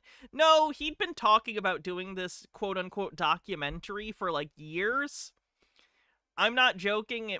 I think he's genuinely been working on this for, like, 2 years, and this is what he did. And I don't want to comment on it too much more than that, because I'd feel bad, because I know how much work goes into an edited video, even if it's not very good. And I don't want to shit on that, because the amount of time he probably put into this is so much, even though it doesn't seem like it would take more than a couple days to throw this together. I think he's been working on this for a while. So, let's just leave it at that. Ugh. aliens will take your sperm sample and DNA and create hybrids and then introduce you to the hybrid. Green guy with the $3 tip says, I'm a man, I want to be broken. Probably contact your wife for that. Hybrids, sometimes through dreamlike states. So that's why I'm bringing this up. This, what I thought was just a dream, may have been possibly some... I do want to point out, I feel genuinely bad for Peter, because he put out an 1.5 hour long video, and it's not very good, but, like, it's been a day, and it's only gotten 214 views. Like, I'm lucky enough that, like, my medbed video is already up to over 13,000 views in, like, 2 weeks, which for the size of my channel is pretty darn good for, like, a first edited video back. If it had only gotten 200 views in 24 hours, I'd be so depressed. I feel so bad for Peter. Like, I've talked about this before, how sometimes you can just be born into a situation where it's not your fault at all, and you're just fucked. Peter's that kind of situation. He was born into a cult through parents who, like, clearly didn't care about him in the way that they should have, and they kept him in this cult with them, and destroyed his mind, destroyed any semblance of the productive, decent human being Peter could have been, and they made this a person who is not compatible with reality, and you just feel for this person, right? It's not Peter's fault that his parents were abusive by keeping him in this cult and ruining his life.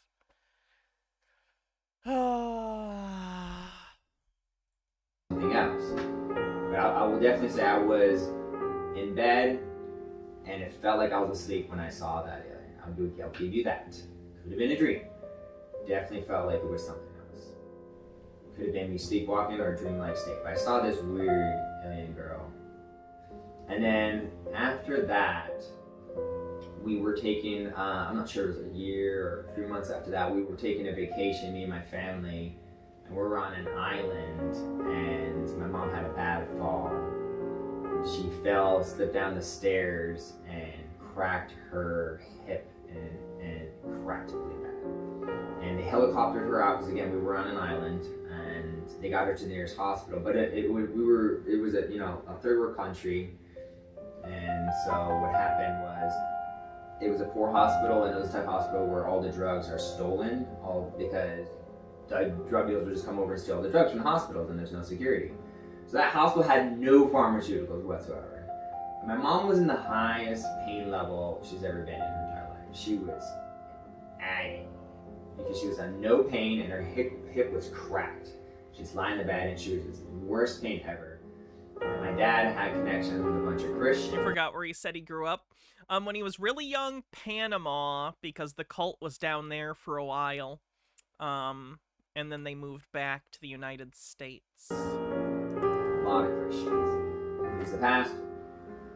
And it was late at night, I think like 12 or 2 or 3 in the morning, and he was like messaging every person he could. He was like, pray for my wife, she's in a lot of pain. Pray for my wife, she's in a lot of pain. And one of the groups that really respects him, another pastor, got a group of allegedly like 100 or dozens of people, I don't remember how much, a large group of people in one room to pray for my mom's pain, which is an incredible thing for these people to do in like the middle of the night.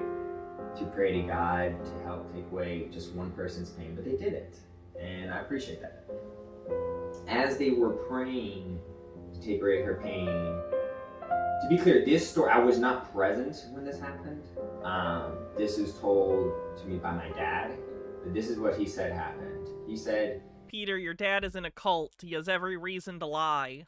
he was in the room with my mom, and he called it his mind's eye. In his mind's eye, not Oh, so in his imagination, your mind's eye is also what we call your imagination. It's not real. physically seeing these creatures, but in his mind's eye, my dad has some level of psychic powers I don't understand. I'm sure he does, Peter. I'm sure he does. Because in his mind's eye, he saw 3 what looked like gray aliens. He calls them angels or spirits. That's what he believes. I respect that. But he... Oh, okay, so the story's not about aliens, it's about angels, and you've co-opted it and taken the story and said, I know my dad is saying that this imaginary thing that happened was about angels, but my documentary isn't long enough, so I'm gonna say it was aliens. So these... Like, do we see how disconnected from reality we are at this point? This isn't even his story. He wasn't present for this.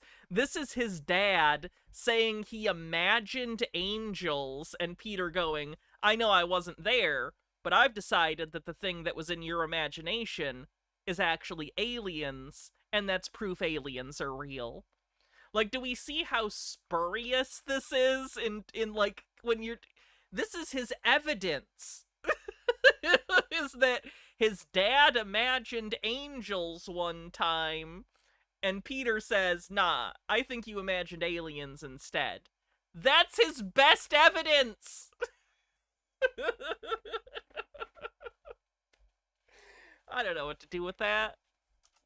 These 3 creatures that look like gray aliens walked into the room. And one of them had a silver wand. And they... Radiology with a $13.32 tip says, sad farting noises. Sad farting noises indeed. Thank you, we're almost a quarter of the way to the XXL stream month already. Heck yeah. GamerG says, universal healthcare that covers all mental health treatment is so badly needed. Thousands or millions of people with trauma diving into conspiracy nonsense to cope instead of therapy. Oh yeah! Stuff is bad. Stuff is so bad. I've almost started thinking that organized religion, for all the problems it's caused, existed as almost some sort of, like... How do I put this? Psychological heat sink? Where, like, people in society, where there isn't as strong of an element of organized religion as a part of the culture, like, your brain just starts... Some people just start going off on these crazy, insane tangents unless you give those people some pre-existing mythology to attach themselves to. Like, I'm not saying that that means organized religion is good and we should, like, do it. I'm not saying that. I'm just saying, trying to understand the systems involved, it almost feels like some of that used to absorb some of these people into less socially destructive places. Does that make sense? waved this wand over my mom. Like, shh. And then the pain was gone. The pain is gone now. Thank you, Lord. 100%. Why did she thank the Lord? Is that the name of the alien? Kinda rude. And my dad never told that story to anyone, ever. Until one day I had the courage to be like, Dad, you know, I've been abducted by aliens, I've had this experience and that experience.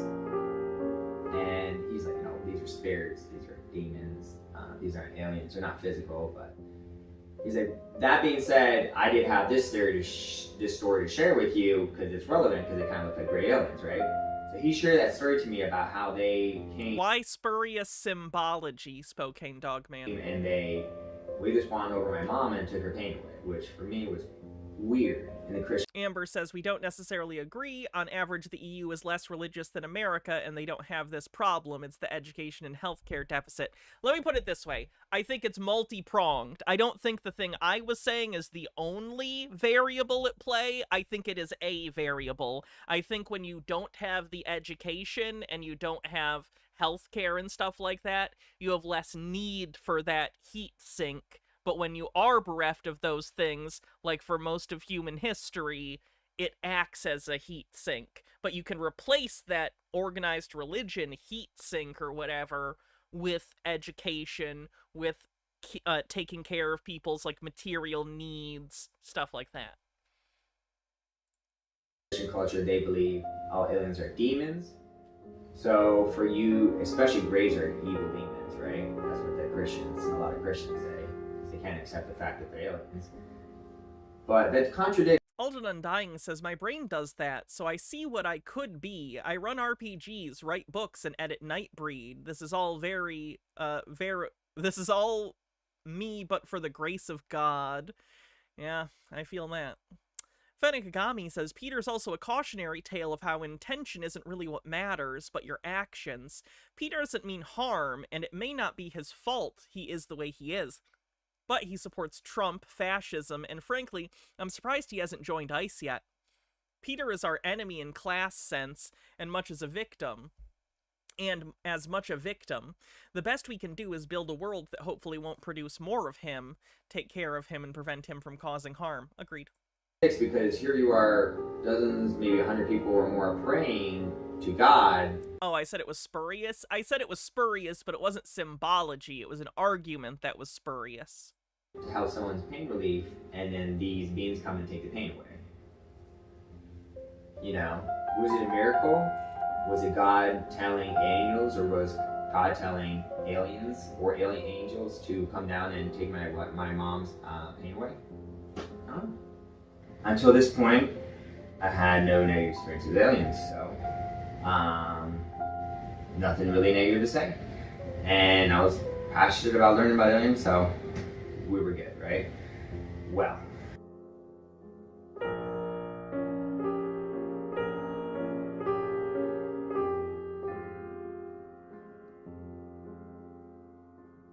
Got married, an amazing person. Amazing person. We knew each other for just 3 months before we ended up getting married. Yeah, it was an arranged marriage through the cult. That poor woman. And we had our first child together. And we were living in an apartment.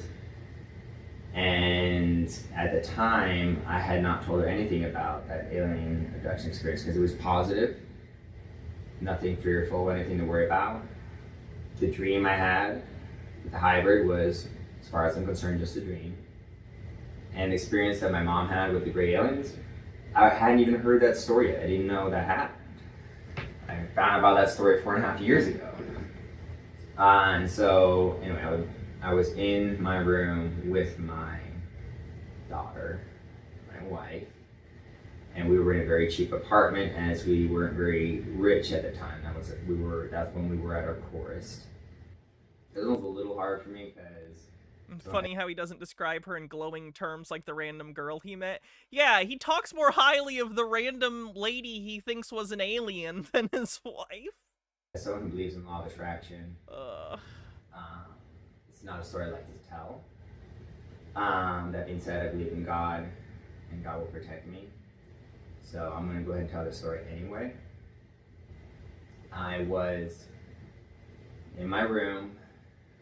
At the time, I was not the best sleeper in the world because I had pain. But I wasn't a bad, horrible sleeper. But my daughter and my wife had already fallen asleep. And I was trying to fall asleep.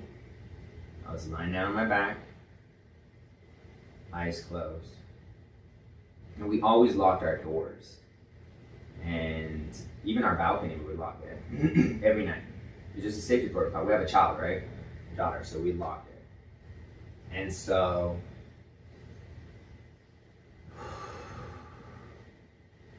was nighttime, maybe around 10:30 or something like that. I was trying to fall asleep. My daughter. This is the story where he hides under the covers, I think. Fenekagami with 40 bits says, I think more what you're saying about religion is that people need hope, purpose, and a sense of our place in the world. Religion, for all its faults, does those things. The problem is, as religion has fallen in prevalence, we failed as a system to replace its role in giving people those things, so people are going crazy with hopelessness, nihilism, directionlessness. Yeah, to an extent, certainly. I think sense of place in the world is the big one. People want a grand meta-narrative that they can sort of, like, look at and go, oh, okay, this is what we're doing. This is the human project, for lack of a better word. This is our goal. This is what we're doing. This is where I fit. And we just don't have that. And frankly, the reality is it doesn't exist, right? Our brains are wired in a way to desire something that doesn't exist, which is some grand ultimate reason, right? So you need to manufacture it, either on an individual or societal level. You need to manufacture the facsimile of an ultimate reason, because there isn't one, but our brains evolved in such a way to desire one, and it creates problems. My wife for sleep, and I'm lying on my back, and I hear a footstep. First, I'm like, it's a neighbor, and I hear another footstep. And being this was an old, cheap apartment, like, floorboards creaked. There was a carpet, but on the carpet there were creaky floorboards. So this second step had a creak. It was like, stepping it. That scared me. At that point, I was like, someone's in our apartment. And so I quickly go through my mind as quick as I can. Did I lock the door? Yes, me and my wife made sure we locked the door. Did we lock the balcony door? The only other way to enter that apartment? Yes, we did. Definitely did. We did. And that scared me because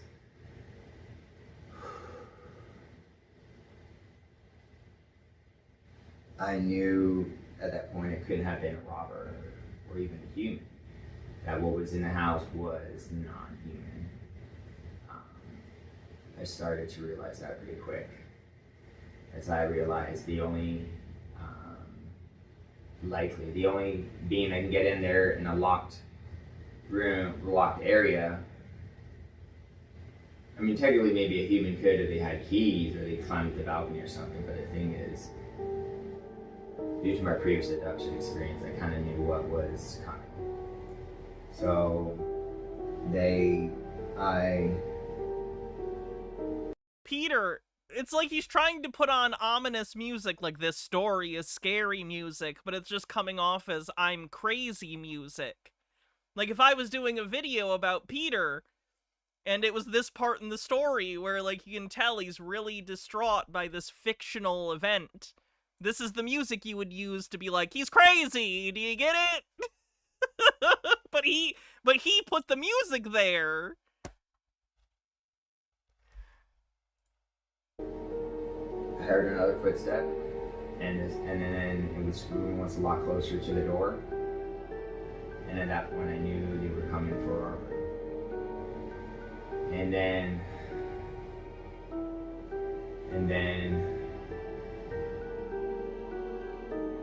I was frozen with fear. And then I was trying to come up with solutions, and I didn't have any. So I kind of retreated to like a childlike state and went into full protection mode. And I would like to point out that retreating to a childlike state implies you're not already there. So Peter is not very self-aware about his weird childlike demeanor, beliefs, everything. see, if it had been what I believed to be a man coming into the room, a robber, I would have gotten something to attack me. I knew it wasn't that type of being. So instead I did what any sane person would do in that position, I guess. Pulled the covers over my head and I hid. So I heard the third creak. And then after that, I heard someone put a hand on the door. and the door had a creak when opened, and they turned the doorknob, and I heard the door opening with, and that's when my memory cut out. That's when my memory cut out. Right after I heard the door open. And that's what was me. I did not see what was there. I covered myself with a blanket. I did not see what was there. I did not see. I don't know what, but I assume something powerful. I also have to think into my apartment, everything's locked. Memory was deleted. I wake up. I am lying on my bed. Not under my comforter. I'm lying on top of my comforter. Did you just have a dream, Peter? Because it kind of just sounds like you had a dream that was scary. Reptilian Dueler, thanks for 21 months with Prime, says a D20 for the badge. Yay! And yay, Hannah, parasocially. Back at you. And then my head is not on my pillow. Green guy with a $3 tip says, I just ate 9 stuffed jalapenos. I'm gonna regret that later. I look forward to the tip comment about your asshole about it. My head is in the bottom of the bed. So I'm upside down, basically. My head is where everyone's feet are. And my feet are where my pillow is. And I'm on my comforter. I've never woken up. I'm on my stomach. Sometimes I've woken up on my stomach, but I don't sleep there for more than a few minutes because it's very uncomfortable. I was on my stomach. I was upside down. I was on my comforter. And I remember how I got there.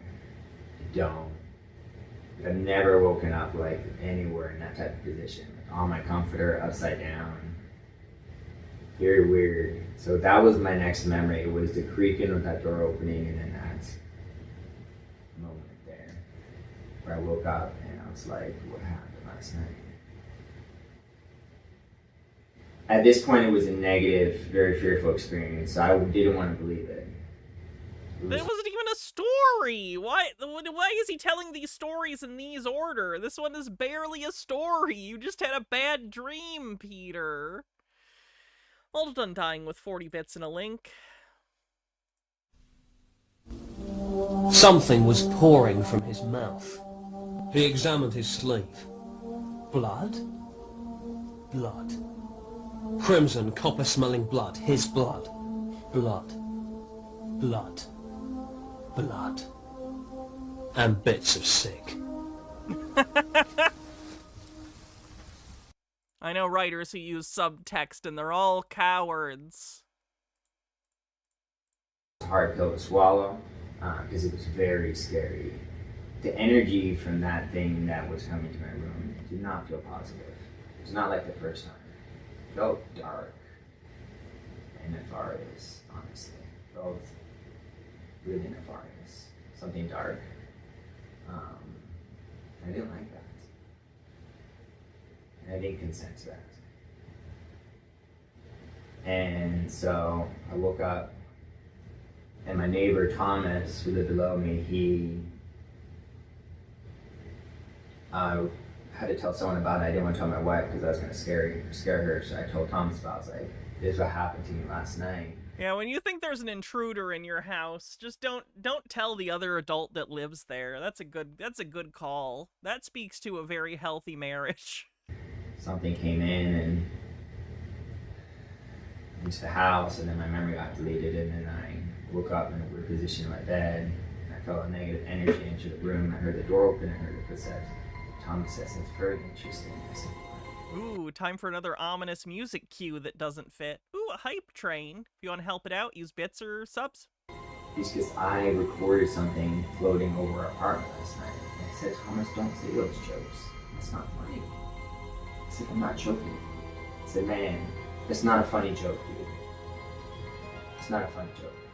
It's like, I'm not joking. Thomas said, I recorded it. I was like, what? Show me.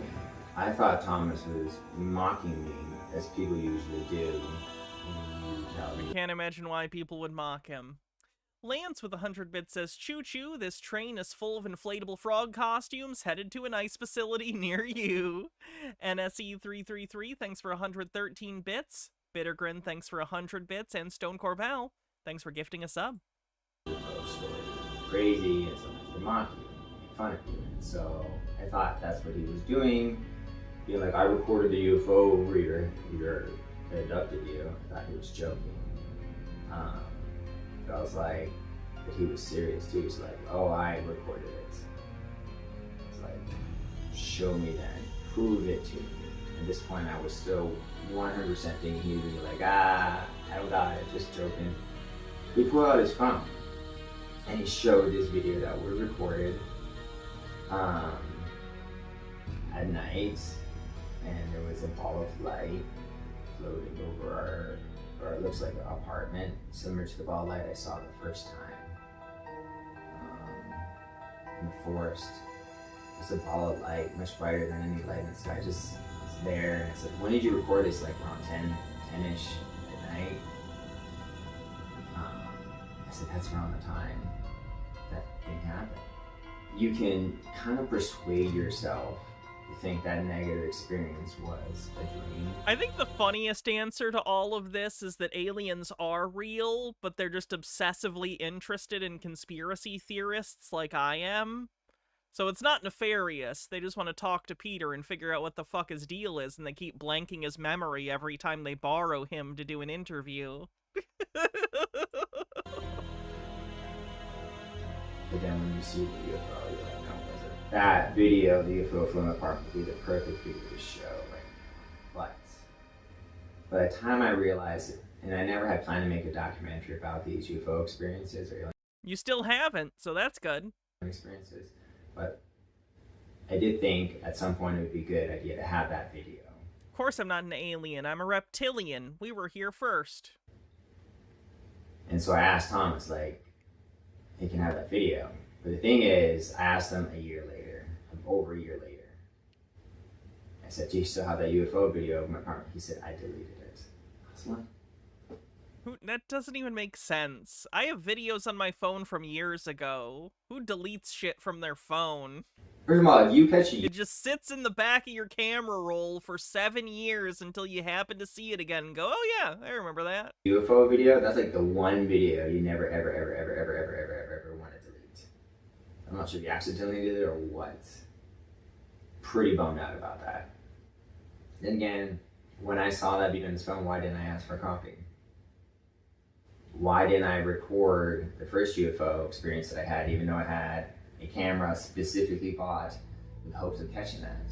Why didn't I record all those orbs in the sky the first time I was abducted? I've had opportunities. Yeah, those all would have been really good for a so-called documentary. It's like the idea of a documentary, but he's like, sorry guys, I forgot to record every time I ran into aliens. This is where the documentary would go, if I had one. The 40 seconds on the hype train. To collect these videos. But it seems like in the intense emotion and the processing of events, recording the events is the last thing on your mind. If you were abducted by a negative entity, would your first thought be, I'd like to see a spaceship that he came from? Kinda. I'd like to see the spaceship. Skipazoa, thanks for 53 months. Probably want to repress that memory a little bit. Anyway, that made me feel uncomfortable. That's when I realized I didn't like the energy of that one. I don't like this. I'd like it to stop. After this negative entity abduction experience, it kind of soured all of it, and I was no longer like, I feel special. I'm like, oh, I'm a lab rat. The way I was kind of tossed in the bed there, it felt like they don't care about me. And the negative energy into the room was like something negative could have happened. And so I was. Lance with 100 bits says, giving Hannah bits to crowdsource an opinion. Has anyone worn one of those inflatable costumes? Are they comfortable? I can't imagine they get as hot as a normal mascot suit. There's air constantly blowing into it to keep it inflated, so it's much cooler than one of those typical mascot costumes. Comfortable, I don't know about that, but it's not as hot. I was depressed, I had PTSD, had trouble sleeping, I was constantly worried, were they going to get me again? Are they coming tonight? Are they coming tonight? You know, stressed and scared of that, and it's hard to sleep. And so, for a few weeks, I was really, really intensely stressed about the situation. And then I had this dream that I was staring on my balcony. And floating there was this angelic being. They felt like godly energy, like they were such a good being, so holy, so good, that I felt like I am not fit to be in your presence. You are the holiest. And they were so bright with light. It was, in my dream, it was kind of hard. I was like blinded by it. They kind of looked like, you know, those angels. I can see how people would see this and think they're angels. It was like lights coming in out here, but it wasn't necessarily feathers, but it was like lights coming out. And then there was a beautiful white clothing, almost looked like a dress. Almost like a Panamanian pollera, a white Panamanian pollera dress. And I didn't hear any words from that being in my dream, but I did definitely feel good energy. It's almost like the body language was saying, I am a good being, I am powerful, and I'm looking over you. It's gonna be okay. It's gonna be okay. Which really helped, honestly, that comforting being.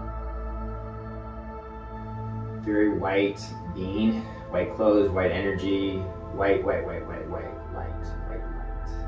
And that energy was there to calm. Convenient that this being comports to all of your cultural identifying symbols that mean goodness, and that those things are literally reified in their aesthetic.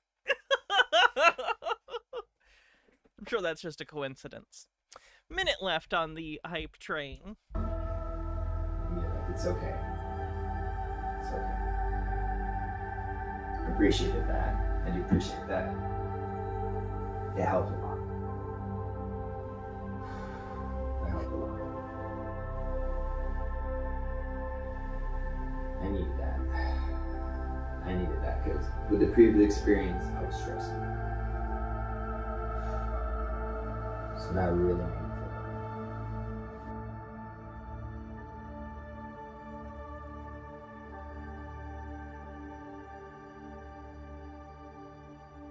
Green guy says something I definitely agree with for once. Says it would be much better if they just drew pictures and not use AI. Even if it's bad, even if he had his kid draw it, would have been better. Agreed. Peter, stop using AI.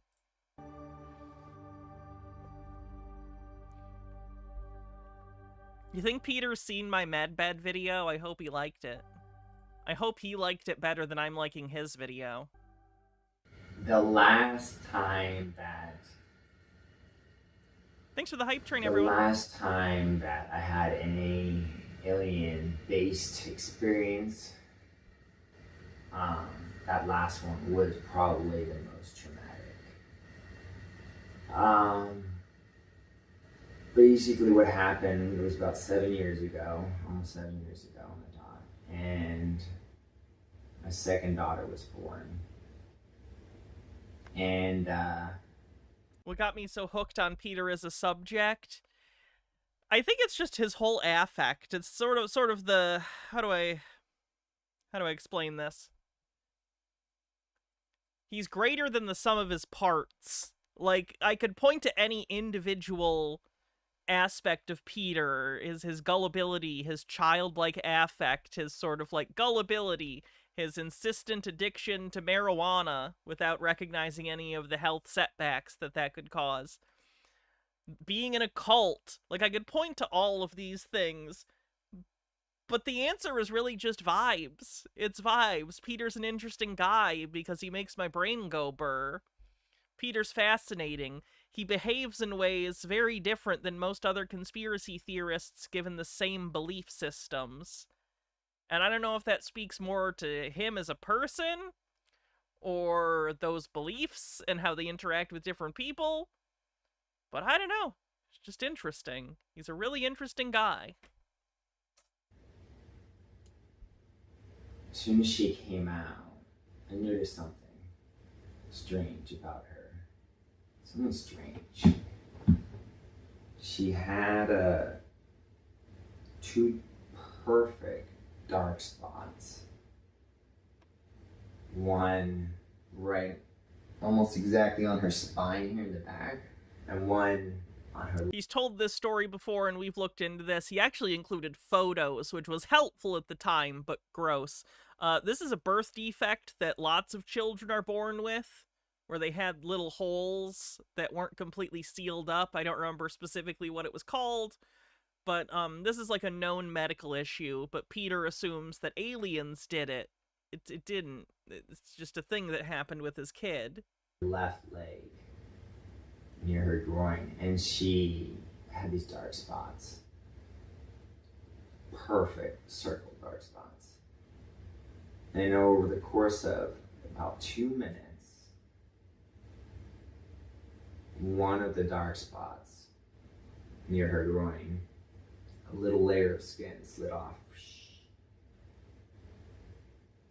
Almost the best way to describe it is like a skin band-aid, a 3D printed skin band-aid was placed on top. And underneath was a perfect, and I mean perfect, perfectly cut out circle, like someone had taken a skin sample. It was like half the size of a dime, maybe, or 40% of the size of a dime would be. It's a small circle, maybe it's smaller than a centimeter, and it was a hole. It's like the whole skin layer had been taken off, and I could almost see like her muscle under it. It was like the whole skin layer sample had been taken off. And there's no redness, there was no pus, there was no sign of like a disease or infection or inflammation. It was white, perfectly white. Usually when when you get cut, it gets like red as blood flows to the area, but it was white, like super fresh. And that skin band-aid slipped off. Peter, again, it wasn't a wound that was inflicted. It was a defect where something didn't fuse properly. It is not an injury in the way that you are discussing it. This isn't something that someone did to you. And so after I saw under that skin band-aid there was a hole, I checked on the other side on her back. I put my finger on her back and I slid another skin band-aid off. And underneath was another hole. Perfectly laser cut hole. And that's when I was kind of like, sometimes you doubt that aliens exist. I wanted to believe it before I was abducted. And then once you're abducted and you have that scary experience, you kind of want to not believe it anymore because it's not fun anymore. It's not that fun to think about. It's kind of scary. So I was almost like trying not to believe in aliens at that point. But when I saw that skin band-aid and that surgical thing, I knew that those were skin samples that had been taken from my unborn daughter, from my pregnant wife, before my daughter was born. I didn't say anything. Didn't want to freak anyone out. That's for the best. Probably do that more. All these thoughts, just cram them down. That's probably fine. So I kept that to myself.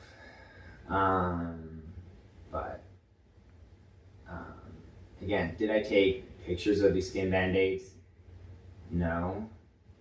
I took a picture He absolutely has photos of them. He put them in previous videos before he deleted them. of the hole a few days after when it was healing. And I have that.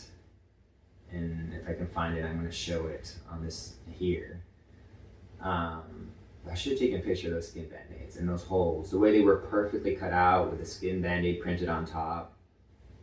And the skin band-aid kind of stuck there.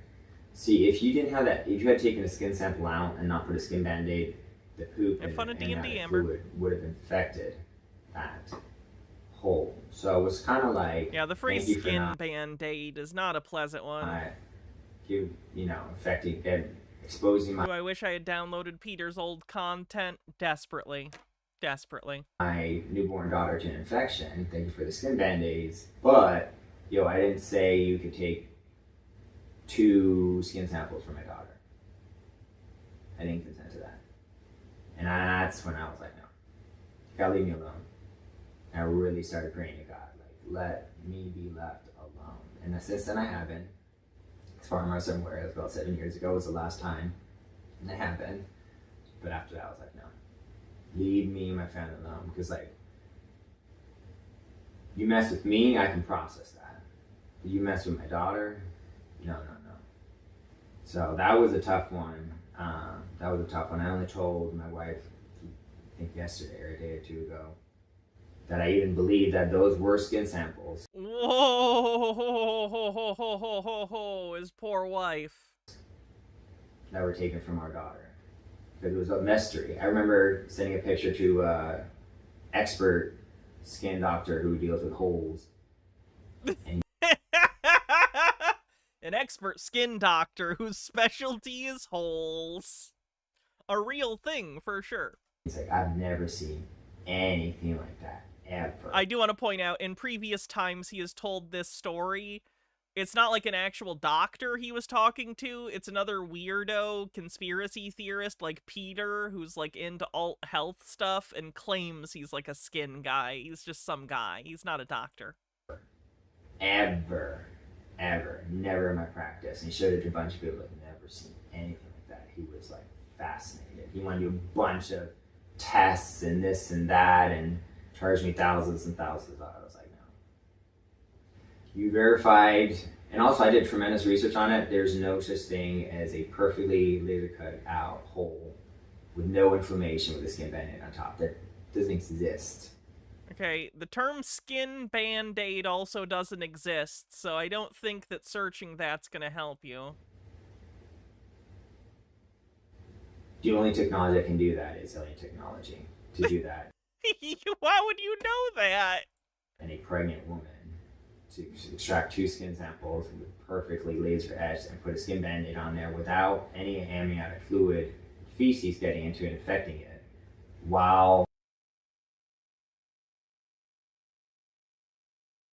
Does he think amniotic fluid is made of shit? What does he think?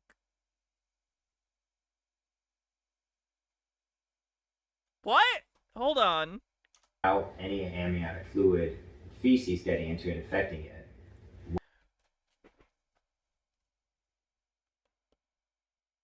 What does he think? What does he think? Anything? What? Why does he think there's shit in the amniotic fluid? While still in the mom's womb. And does he think that your womb is full of poop? Take those skin samples out and do all that perfectly. Only aliens could do that. Humans don't have that technology. And if you look at all the cow mutilation, alien cow mutilation stuff, they're perfectly cut laser things. So this whole, and honestly, it's apparently a phenomenon with aliens. They take skin samples, they take sperm samples, they take stuff from human for genetic and reproduction purposes. This is something that they do. I really want to know why they took skin samples, so I ended up doing a tremendous amount of research to why these things happen. I bet. Only to find out that a lot of my experiences are extremely common. Now you might look at all these experiences and say, hey, some of these were dreams. Dreams are not proof. Some of these are just memories. The only one that's any good evidence at all is the last one. And that would be true. But the last one is irrefutable evidence of aliens. Only aliens have the technology to do that. Humans don't. You haven't demonstrated that an alien did it, Peter. You saw a phenomena that you did not understand and assumed it was aliens. That's not evidence of anything other than the fact that when you're faced with something you don't understand, your first assumption is it was aliens. To do surgery in a pregnant woman while the baby stays in the amniotic fluid, extract a skin sample. No one extracted a skin sample, Peter. That was just a birth defect with your kid, and I'm glad your kid is okay. It happens. And place a skin band-aid on without amniotic fluid getting in is impossible. Even in current day technology, it's impossible to do that. And this happened 7 years ago.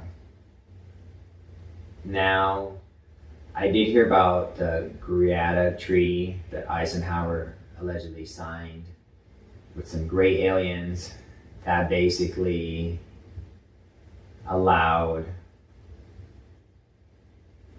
them to experiment on humans in exchange for technology.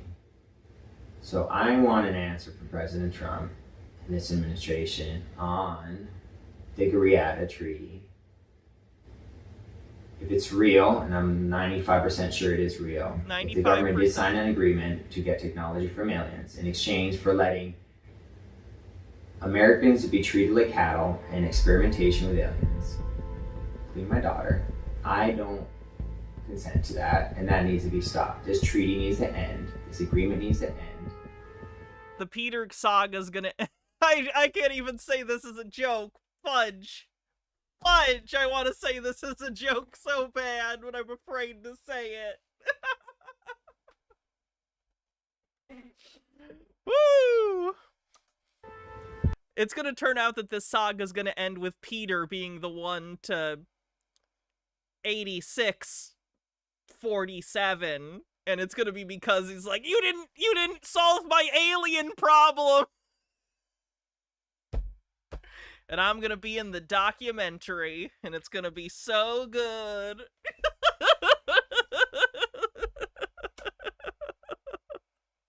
the underlying rage. To be stopped. This treaty needs to end. This agreement needs to end. And I need disclosure on this to heal. He needs disclosure on this. I need to know that I don't have to worry about my family ever being impacted by this again. They're going to be left alone. Right now, I have God to protect me for that, but not everyone does. And sometimes I still have fears. I want to know the details. I want full disclosure on that. And most importantly, I want to know that this deal is over. And if not, I need an explanation. That's how I feel. Yes, not all my experiences have I think he's written to the White House about this. At minimum, he's probably, like, added Trump about it on Truth Social. Proof behind them. Like, Mr. President, here, watch my documentary. I need help. But collectively, they paint a story about aliens, alien culture, their motives. And what I found is likely the tall whites were the ones abducting me based on how the spaceships looked. Tall whites are often the ones who abduct tall white aliens, and they often do genetic experimentation. The spin will be terrorist was in regular contact with trans woman. Oh my god, that's so true! How did this Hannah person brainwash this good-hearted MAGA boy and...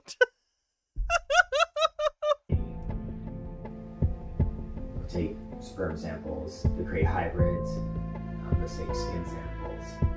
Do these types of things. It turns out Hannah Reloaded was the president of Antifa the whole time. Apparently quite and all these experiences I had, like where I'm introduced to hybrid alien daughter. First I thought it was a dream, but then I heard, hey, after an alien abduction experience, people are being introduced to these hybrid children, as almost to say, yeah, we took your sperm, but hey, at least we introduced you to your child.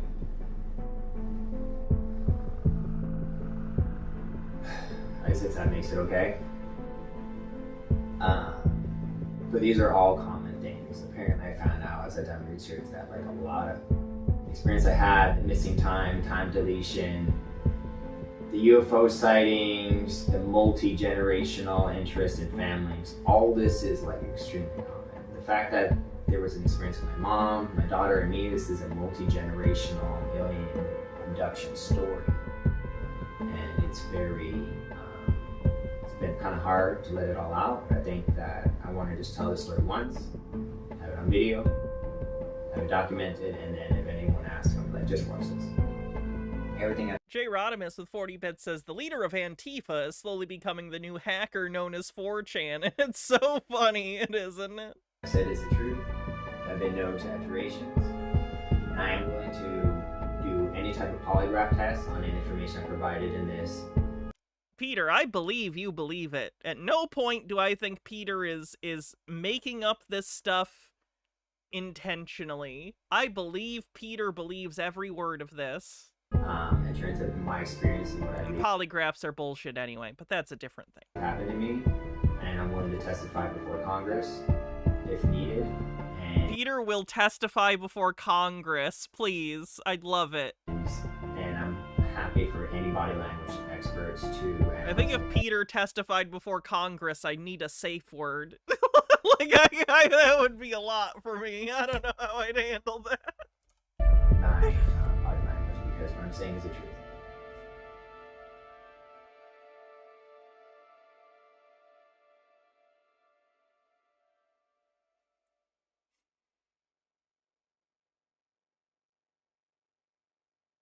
So to help you guys visualize what I saw, this is a photo of someone else's skin. It was a punch out. They did some type of operation where they took a skin sample. This is very similar to what I saw, except what I saw had a skin band-aid over it. And in the first 5-6 minutes, the skin band-aid slid off. I wish I What's our code phrase? The second plane has hit the would femboy. have got a picture of this, because the skin band-aid was pretty incredible all by itself. And underneath the skin band-aid, it looked like this, but it didn't have any blood, any inflammation, any redness. It looked totally fresh, like they just cut everything out, but there had been no blood, no inflammation. It was very weird. It was a brand new baby. That's as fresh as it gets when it comes to babies. It looked like it hadn't even begun healing, and there was no redness around the circle or no blood or anything. And there were 2 spots like this. Now you're seeing a picture of what it looked like 10 days later. Now you see that it looks like it's healing. body's trying to heal, and it looks red all around, and it's starting to build up a scab. And then 7 years later, here are the scars on her body, and you can see that they've really changed. One kind of looks like a line, one kind of looks like a big circle, oval. But yeah, these are the pictures I have, the only evidence I have of my story physically. I guess I can show you photo or video wise, but I thought I'd show you just in case you're interested, and because ultimately it's the only piece of evidence I have of what happened. But it really did happen, and that's why I have these photos to prove it. Some of you might be wondering Do how they look like scars at all? Not in the way he means. They look like the spot has healed and you can tell there's a difference, but it's not like an injury scar. I'm also curious how much, like, how do I explain this? If your kid had these holes in them when they were born, a nurse would at least talk to you, right? And be like, hey, just so you know, there's things here and here. Keep these dry. Keep an eye on them. Make sure the kid's, isn't getting infected or anything. Peter apparently wasn't a part of those conversations, because he's acting as though he has no idea what these things are, when I would assume if you were a new parent and this happened at the hospital, they'd be like, hey, just so you know, here's what this is. Or you'd ask. You'd be like, hey, why is this kid missing skin here? And you'd, like, ask a question, and they'd be like, oh, sure, this happens. Here's what this is. Here's what you do. But I guess Peter's wife took care of all of that, and he just had nothing to do with any of those conversations. how How is it that normally belief in aliens That's true. It may not have been a real hospital. It may have been a cult thing. So I don't know. is contradictory to religions and God and stuff like that, and people don't want to believe in aliens because, like, well, it's not compatible with my religion. It's like, yes, your religion, your church probably has not been talking about aliens, so in that sense it's incompatible. But I will say this, I was an atheist before I had any alien experiences. I believed aliens were more likely to exist than God at that point, and then aliens turned out to be real. And then as soon as my experiences kind of started getting scarier, I really started praying to God, strengthening my relationship with Him, praying a lot. And when my relationship with Him really got phenomenally good, and I was praying and praying and praying, then these experiences stopped. So it was a comfort for me because I couldn't talk to therapists, I couldn't talk to family and friends without them just thinking I'm absolutely nuts. So the only one I had to talk to was God, and that actually really developed a relationship with God because I had no one else to talk to, and over time it really bloomed. So I literally went from an atheist, and then I think aliens might be real, and then aliens were real, and then all these alien experiences made me be like, yeah, God's definitely real too. Especially the fact that all that prayer stopped these abductions, like, for me, is like evidence of God, but also my relationship with God has never been stronger. And this also has strengthened my belief in religion, specifically Christianity and the Bible, because the King James Bible doesn't keep. This has strengthened my relationship and belief in the Bible. Why didn't you edit that? Edit! Not necessarily the King James Bible specifically, but the whole Bible series, including the books of Enoch. Because if you combine the whole Bible series, my favorite franchise, the books of Enoch with the King James Bible, what you'll see is that the books of Enoch talk about aliens. It's always the King James Bible. Oh, Protestants have such a boner for King James. It's crazy. Alien abduction, alien human hybrids. And so if you combine the books of Enoch with the Bible, then you're hearing the whole Bible story, and you're starting to see, guess what? The Bible does make sense, because the Bible does include aliens. The Bible does include abductions. It does include this phenomenon. So for the first time ever in the last few months, I realized, like, the Bible is true. These are true stories.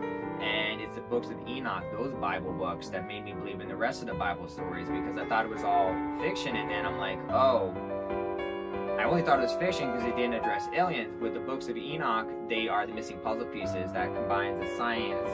When I say science, I mean like all the alien stuff with the religious, which is, you know, the King James Bible. So I now believe in the Bible because of the books of Enoch. And I only got into the books of Enoch because I was researching aliens. So aliens really got me to believe in God, believe in Christianity strongly, and believe in the Bible.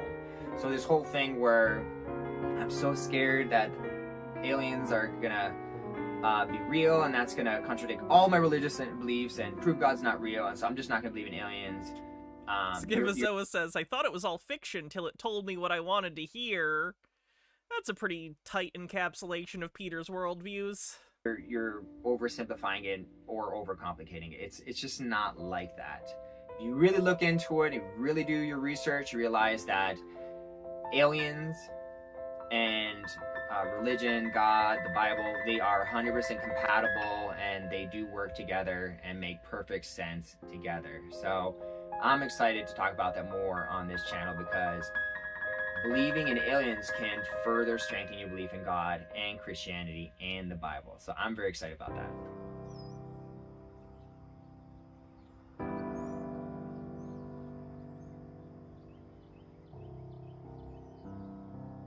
I don't know, I think I liked my medbed video better, but I'm biased. So that's Peter's new video. I hope this means that he's back at it.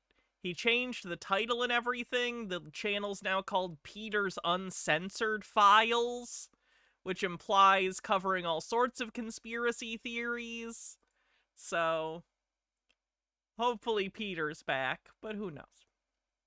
Thanks again, Peter, for putting yourself out there. I don't agree with you, as you know, but, you know, you made something. That's more than you can say about a lot of people, so I'll give you that. So thank you, everyone, for hanging out and watching Peter's documentary with me. That was a lot. I do have conspiracy stuff saved that we'll probably cover later in the week. I did have this because I didn't start today expecting there to be a Peter video. I found out today and I was like, oh, guess we got to scrap all those previous plans. Do Peter and I talk still? No, not in a long time. All right. I will be back tomorrow. Like I said, we're going to cover meme stocks. We're going to see what Marantz has been up to, because he went full JQ. He went on someone else's show and fully said he thinks that the world is run by bracket. So we're going to cover that, as well as some of his other stuff. But yeah, I'll be back tomorrow. So thanks, everyone. Appreciate you. Let's see who we're going to raid.